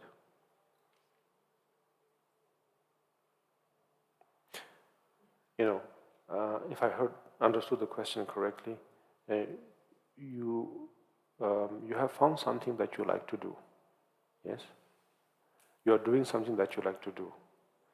You're not quite sure if that's going to make problem for your spiritual practice. But then meaning that, will your profession harm your practice or something? No? Somewhere there. Also in this point. That it takes much more time and much more space in my life. You mean your profession? Yes. Well, we don't really know, actually. Yeah, nobody knows. Yes, schedule-wise, who knows? It could take your whole lifetime, you know? It could be one of those really grinding professions where it'll just slow you down all the way. I don't know. There are possibilities, but nobody knows. That's the thing. So should you quit and then develop a spiritual career, and then try and see if one can be successful in that, and then climb the corporate-like ladder of spirituality, Yeah, we don't know. Yeah, I would say better to continue for a while, at least. Yeah. In this case, you don't really have to say because na afraid bodhijaya avatara, and then all my spiritual friends are giving the nod and saying, do the right thing, and therefore, say bye-bye to samsaric life and embrace spiritual life, you know. It's not that black and white, yeah. Actually, that's the thing. It's very hard to really differentiate, actually.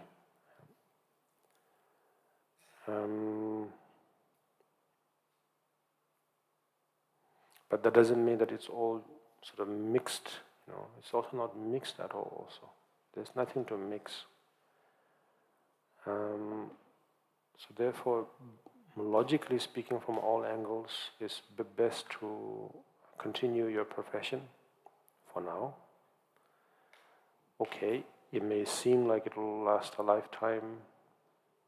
Don't bank on that. Yeah. It's most likely that something can happen, you know.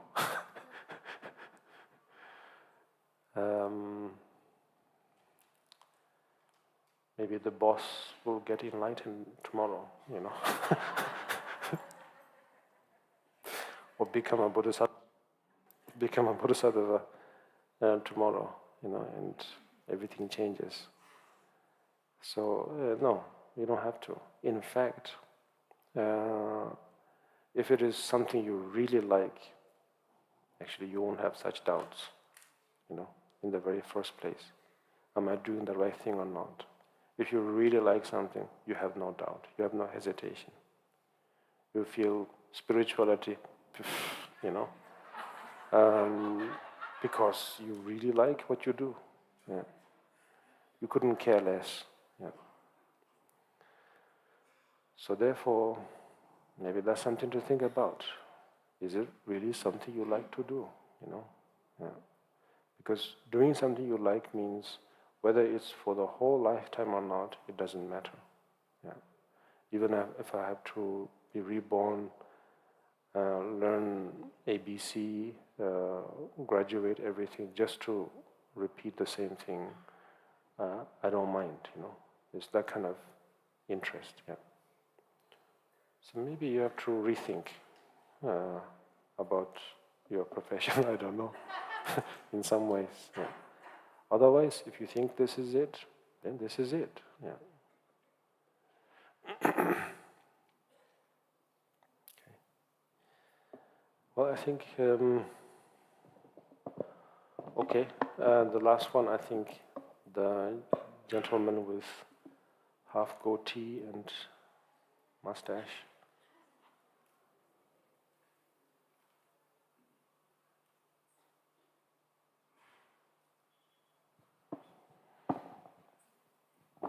Hello, Karmapa. Thank you for your patience. My question, not 100% sure yet how to frame it, but it revolves around receiving teachings also from other traditions. Okay.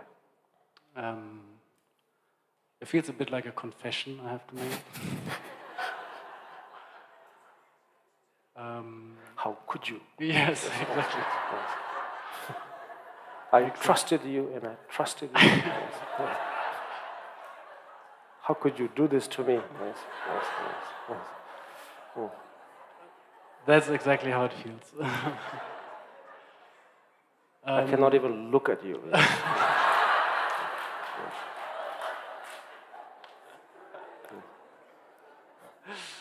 But I have to say it.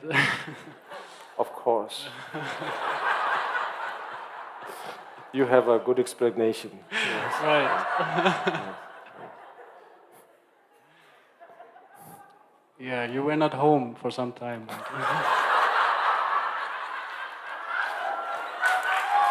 Good day.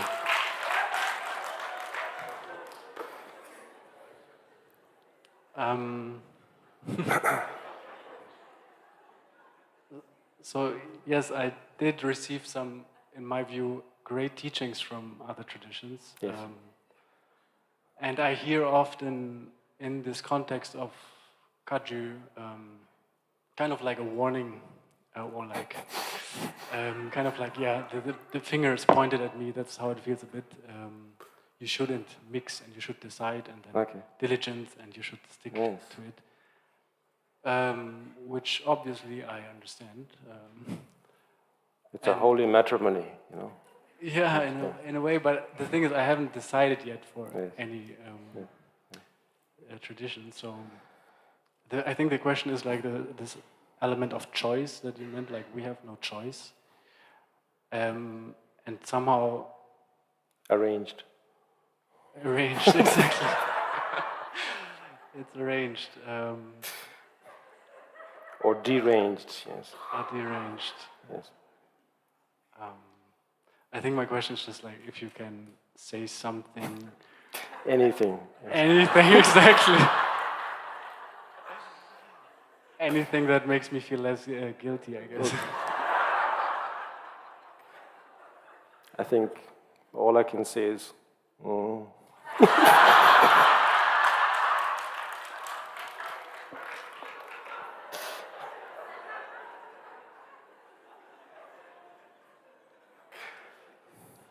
it's just not coming out, I'm saying to the best of my ability, so.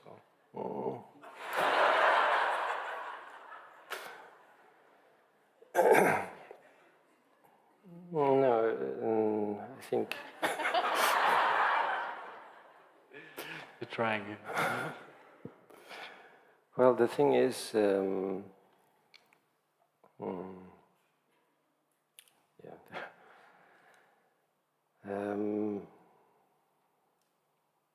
I think I still stand by what I said in terms of how I understood Shantideva, particularly in this term of, in this case, that of the chapter of diligence, yes, that when you begin something, you, you try to complete it. You try to finish it. Of course, there is no real finishing, of course. I mean, that's just something that we've been taught from kindergarten, that there is a beginning, a middle, and an end. And that kind of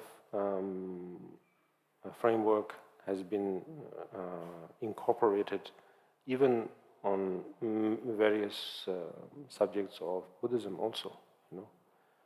For example, when we describe a certain practice, it says it's virtuous in the beginning, virtuous in the middle, and virtuous at the end. So it's just making us feel comfortable with the language that we grew up with. So that's there, yes. So in that sense, yes, it is only logical to say, now you began something. Obviously, we really didn't begin anything, actually. Yeah. But that formality is there, that appearance is there, that ritual is there in the form of what we say, haircut, I mean, we're going to the barber every, month or so, yes. That's about it. But nevertheless, we try to sort of signify something as a beginning, and then obviously the idea of the middle and the end comes into being. Yes. Actually, probably death is it, But beside that, there is no real end also. So therefore now, in terms of diligence, it's said so far till now that once you begin something, you finish it, you complete it, And so therefore now, again, am I left out in the open without, once again, totally, directionless? No. Like I said, it's going with that formality of saying there is beginning, middle, end, going with that trend. That's it. Yeah.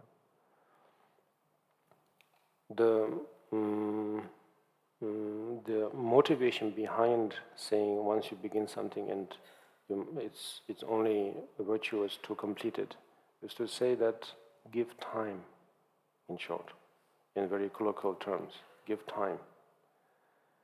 Um, of course, one can say, I don't have time, you know. I have this stage of cancer, or I have this terminal illness.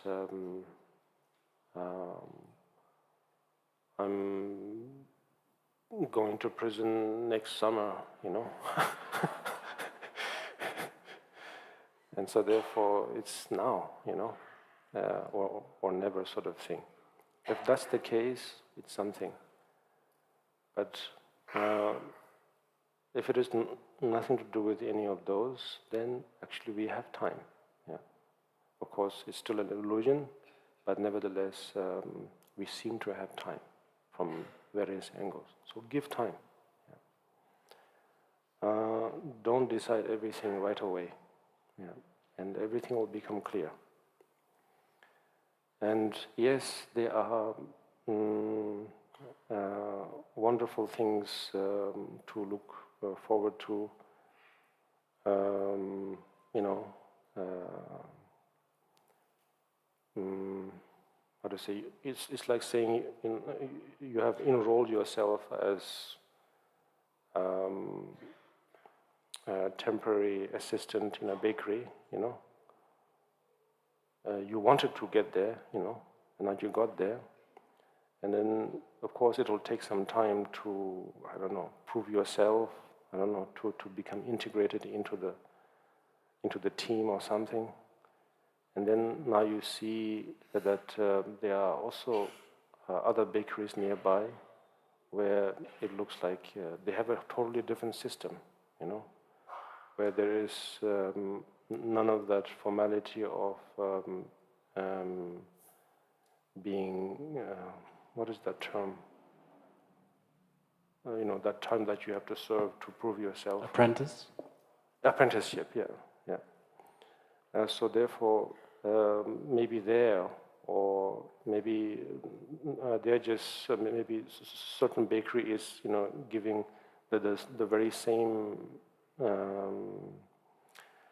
giving away the same recipe, but in a I don't know, either in a very, very traditional way or either in a very contemporary way that it looks like I can forego all of this, or there's no harm in learning something additional to cover the various angle of what I'm actually trying to learn. You know? Of course, so many reasons, good reasons, beautiful reasons, you know. So should I not, you know? And so therefore create sort of I don't know, tangle of some sort. So therefore I would say just very simply, give time. Yeah. You look healthy enough. You seem to have a lot of time left, you know. But of course, there could be many of you, you know, maybe who do not have time as much as you do, yes. Still, I would say, don't do things that are drastic, you know. Just give time, yeah. Which means, which doesn't mean any particular length of time, a year or a quarter of your life or something, no, nothing like that. Just saying, breathe, and just give this thing called time, yeah, for now. Yeah. And everything will become clear. Things change all the time. Yeah. And before you know it, maybe such, how to say,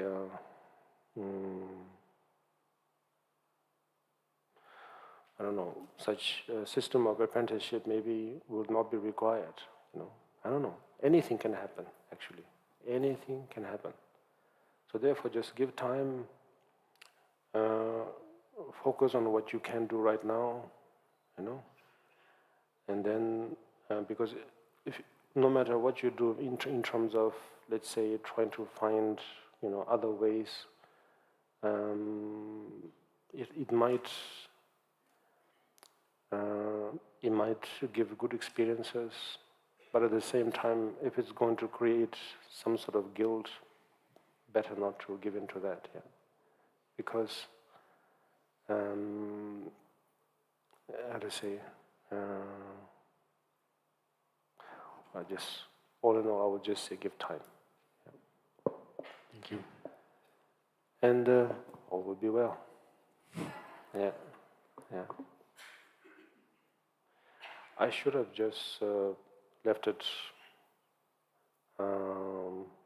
the conversation just after all the laughter, actually. Anyway, I hope it helps. Well, the time thing, for sure. Thank you. Sorry? The mentioning of the time helps. So thank you for the prolonged conversation. Yeah, okay. Yes. So therefore, don't feel guilty, okay? In a spiritual context, since we're in a spiritual context, there is no room to feel any real guilt at all. Yeah. How to say, because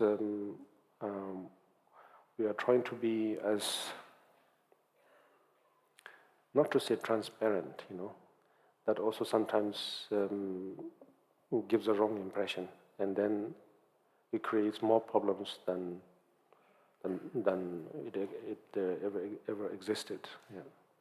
It means that there is respect to others, but most importantly, respect for yourself, And so therefore, if you think that doing even a good thing is going to create such emotions, better not engage in it right now. Yeah. When an actual moment comes, it comes, But right now, it's not it. Yeah. Okay, so then, okay, you are there. Who else is there? Okay, then last one, in the middle.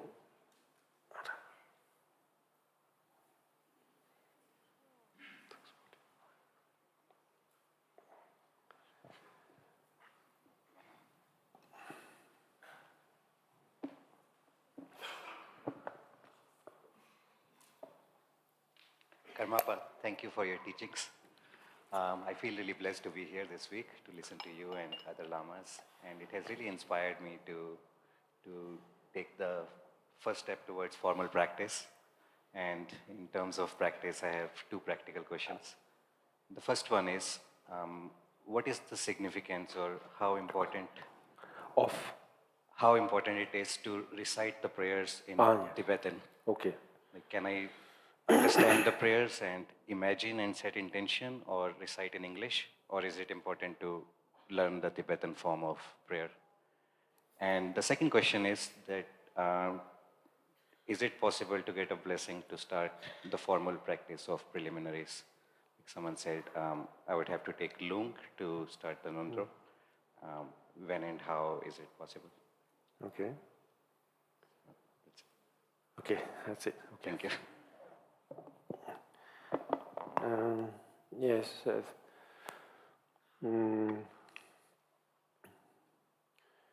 It's always good to try to learn and to see if it's your cup of tea, to read and memorize the phonetic aspects of the prayer, which is mostly in Tibetan. And if you enjoy it,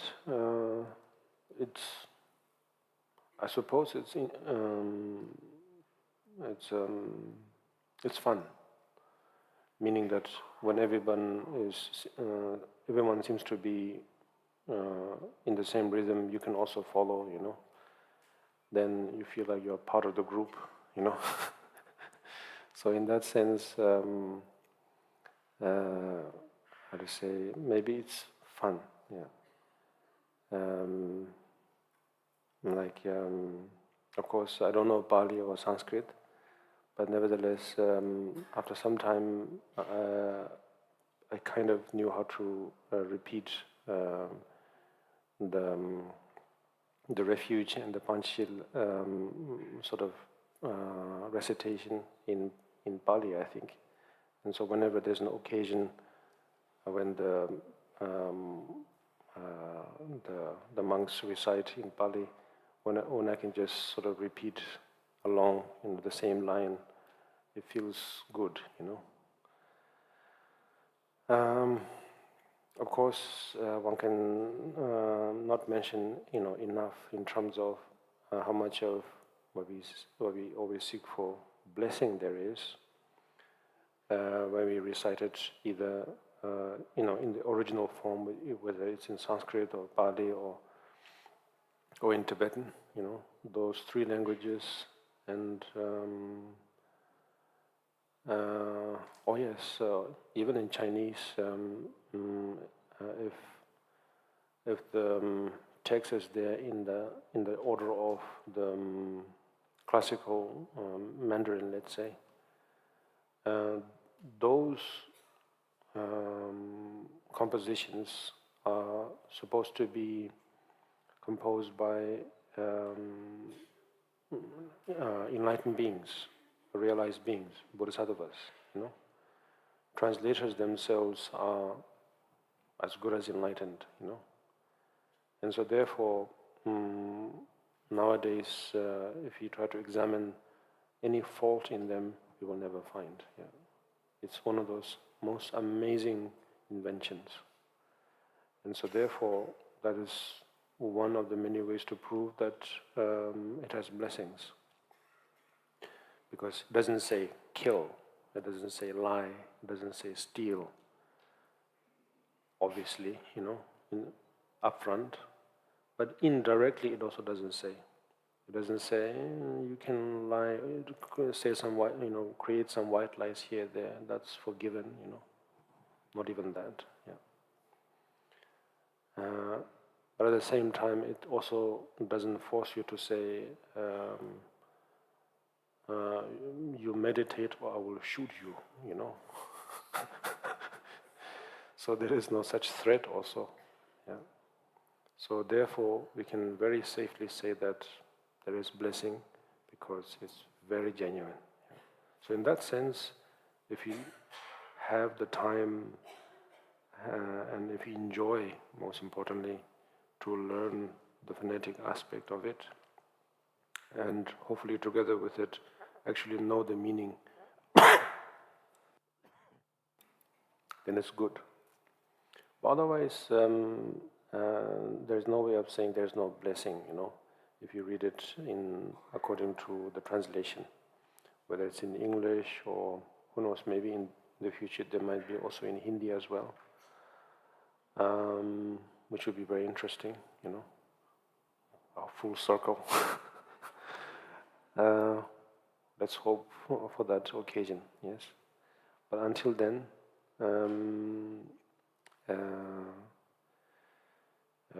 reading it in English has no problem at all.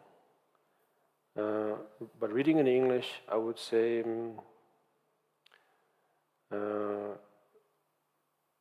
it's better if you read many different translations. Yeah. Because, and in that sense, you don't really have to worry about who translated, you know. And that was translated by my friend, you know. But that's by my enemy or something like that. You don't have to worry. Because it's not dharma or how to say instruction or something. It's just a translation. It could be full of errors, no problem. At least the try was there. So in that sense, you can, in fact, it may help you to cover many angles. This doesn't apply there. Okay? Yes. This is just translation. That is something else. And so therefore, because through English, then through just 1-2 translation, it hardly covers, you know, the actual meaning, actually. Sometimes far from it. But because, you see, there are idioms in between, there are poems in between, there are stories and quotations in between. So how can you summarize all of that in a few lines? It's impossible, actually. Yeah.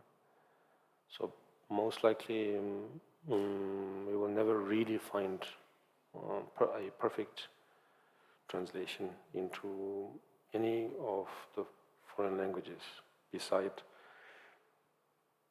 Tibetan, Indian, Chinese. I think it's very difficult. So therefore, you can do it that way. As for the Lung of Ngondo, will you be here tomorrow? Yes. Then I think tomorrow is a good time. Yeah. So if you're here around 3:30, 4, it's good. Yeah. Yeah. Just to be safe. Right. Then we have somehow concluded this session symbolically, but in detail and in length, such chapter or any of such literature's chapter cannot be summarized in few sessions or I mean, in Institute of Higher Education, such chapters go on for years and years, and one may obtain a degree after that, by saying, I have such a diploma or doctorate of certain subjects and so on. But even then, it's not complete, of course. So therefore, that's my excuse for not being too thorough. But beside that, the main homework or practice of this, I think, comes in the form of how much time we spend with this text. If you can read these texts leisurely, you have the formal practice like meditation and so on, yes. But leisurely you can read these, particularly the root text. And if you have translation of this text from, if you have the version of that of 𝐁𝐸 Zangpo, who is the author of the 37 Practices of Bodhisattva, he has a very good commentary on this, which is very simple, short, yet very precise. Probably that's the best of them all in some ways. If there is availability in English of that translation, then it's very good. Yeah. But otherwise, the root text, read some in one form of translation and some in another form of translation, and just read. Certain words are catchy because of the translation allowed, because certain stanzas were much easier to translate. So certain idioms were easier to translate and fitting the English language. So accordingly, you can capture those, make a habit of memorizing those, and then let it be at the tip of your tongue or tip of your mind, and then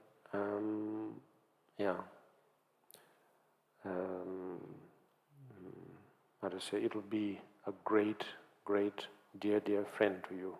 Yeah. The best friend that I can give you, or as if it's mine. So therefore, and you will have a relation that will last for a lifetime. And on top of it, it will make your formal daily practice that you have known all this time more beautiful. It shouldn't be a case where suddenly when I say all this, suddenly you feel like, or what you've been meditating on, what you've been practicing on, were just, stuff for the children, And now I'm getting into something more mature and more developed. It won't work in that way at all. In fact, it will ornament, it will beautify what you have been already practicing. It will make it more beautiful. So, therefore there is benefit, yeah. So therefore it's not a formal practice at all. It's just if you enjoy reading, that is, if you enjoy reading, this is a good book. It's a very good book, yeah. More than any of those self-help books. Now here I'm trying to sell, okay? More than any of those self-help books, how to become a bodhisattva for dummies,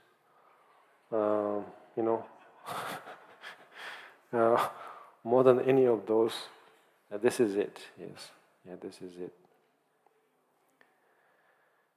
And from here then it will widen your perspective, and you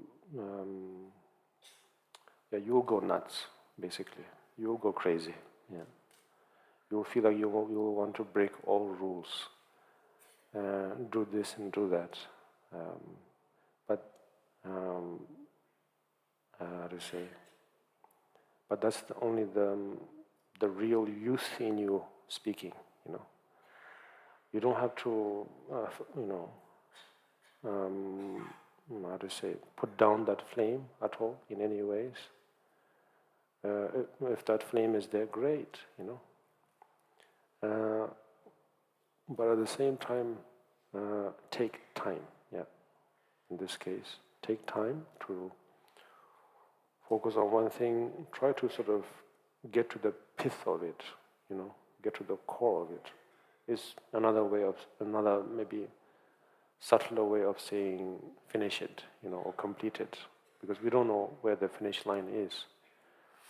But get to the core of it, maybe that's another perspective.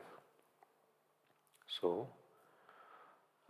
in that way then I will pray and hope that it will be beneficial for all of you. I certainly very much just enjoyed, and I'm also very thankful because, as I said in the first day, because of you, then I'm able to revisit these literatures, and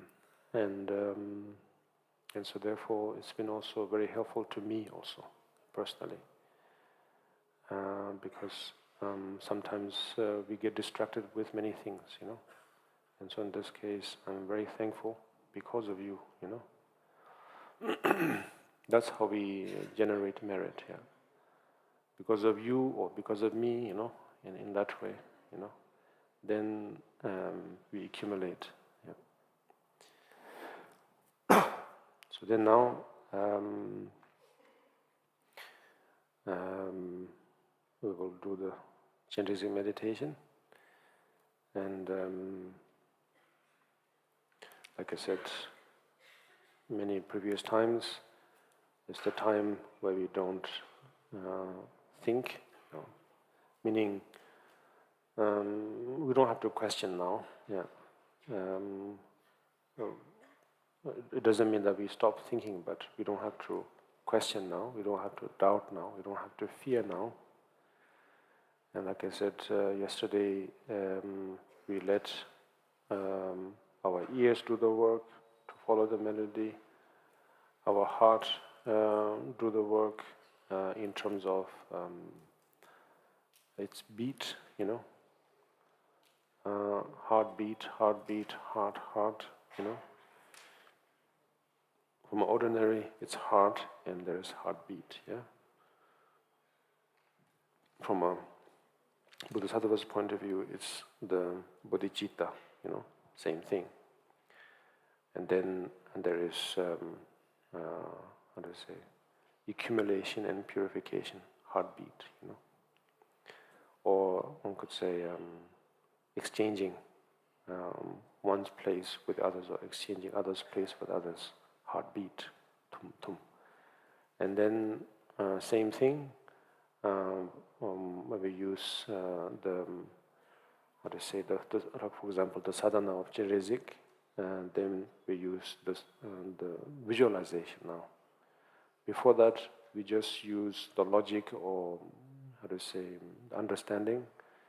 And then when we do 𝐁𝐨𝐝 or any of that aspect of meditation, then we even visually, we also, vocally, we try to imagine that way, that the syllable ℤ is your heart, and the radiation of the ray of light is basically the heartbeat. Same thing. So we're basically letting all of them do their own thing. And we just try to be aware. That's it.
Sözü cevi lazı bol, tezon cevi cezay bir, sönamay lane dayeran, semce namce sambaydan, loye ceday ceday var, cejon de moy de baye, ceje koroloy korodo zoloy, korova ceze madon var, nane meday dojeye, donga jazı cevaye,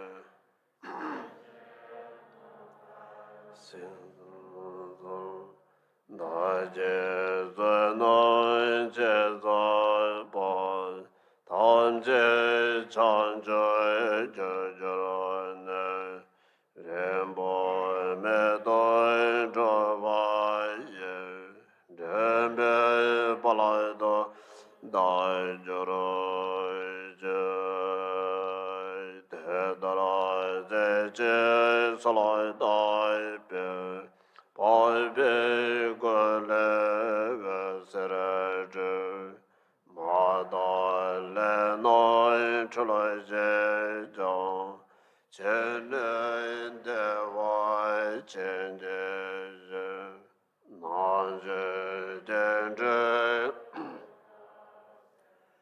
chere ze vay go son doy, nan da re don yere men joroy, vay mane be me vay, vay mane be me vay, vay mane be me vay, vay mane be me vay.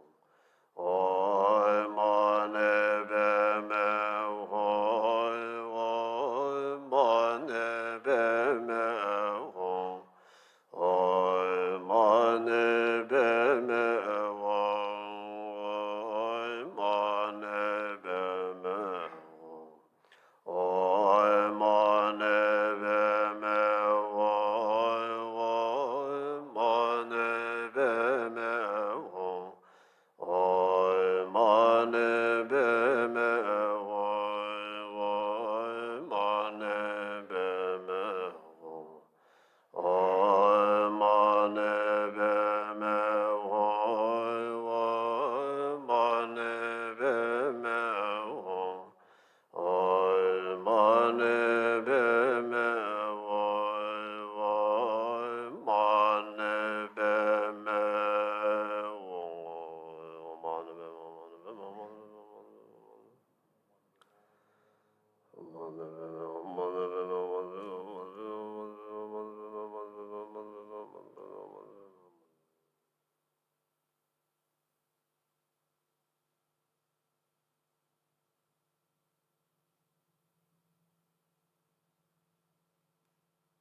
Dai de de be je wa de man je zhe ba sem je dam je kun yin zo be san je gu ban tai je re long life prayer. Benjara Gunja Chuyen Dewa Magal Jabame Doje Sonjoy Dede Waje Zedaya Gunde Jabe Tembe Jaje Zo Jambala Bawa Meye Tulazo Pegoloy Bombe Jera Talazo Bo Sanje Dem Da Boy Damje Choja Mave Nemarazo Wide Tuden Dorje Digbe Cheje Sabje Chezo Cheve Gojen Danya Indolaja Jazo Gwenye Do Meje Dorje Nying Boy Taden Ye Wama Sonja Lenje Jeben Gar Gwen Debe Wawa Sönbe Do Chabdai Dong Boy Gwen Dai Yerme Kingoro Kolo Gwendo Galajara Jo Gwezai Deje Bemo Benzai Namba Robe Jave Chezoi Large Jove Zoje Genjero Shabe Zede Bado Dembara Joy Balde Lame Shabe Demba Da Ganya Yong Lai Deje Jong Wat Da Jim Male Chozo Jejoin Yerudo Sanje Sal Gebara Joy Yamahoy Ngandra Sanje Nawa Daye Daye Zoy Joy Doy Chemboy Dong Yendo Zemboy Doye Dona Alai Sanje Jaze Bome Koroje Koroy Deje Ngazai Bad Nebaye Deva Cheje Jabe Jengan Dere Dashe Dene Zebe Jerama Doi Jeva Chenje Parama Chebaro Dera Jene Nande Shadoy Joy Deje Daje Meloi Dabade Chojo Zanje Jaze Danje Je Je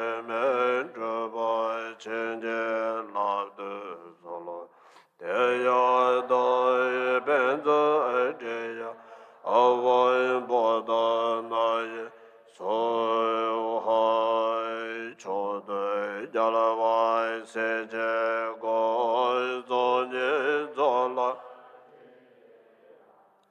Dajen de Zoy Jeza Boy Gwencha San Lai Cheba Bolo Jalave Demboy Pejere Je Je Boy Sem Je Gun Lai Ngo Choga Sanje Doi Jere Je Je Zoi Tam Je Je Duen De Da shen je la men je ra je jem ne da ne so zo de che re ne me nyam do be che de sa je ne je ra je na she che be je ra ma da de wa chen de je ra je Kene Pemoi Kaje De Le Den De La Sanje Jo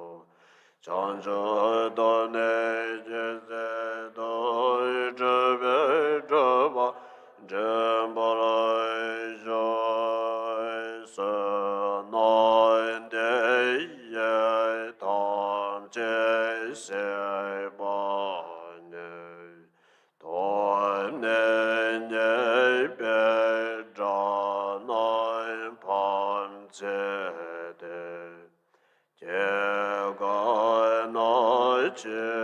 ba lai troi ba ye se be tsoi le do wai do lai wa jo chan che se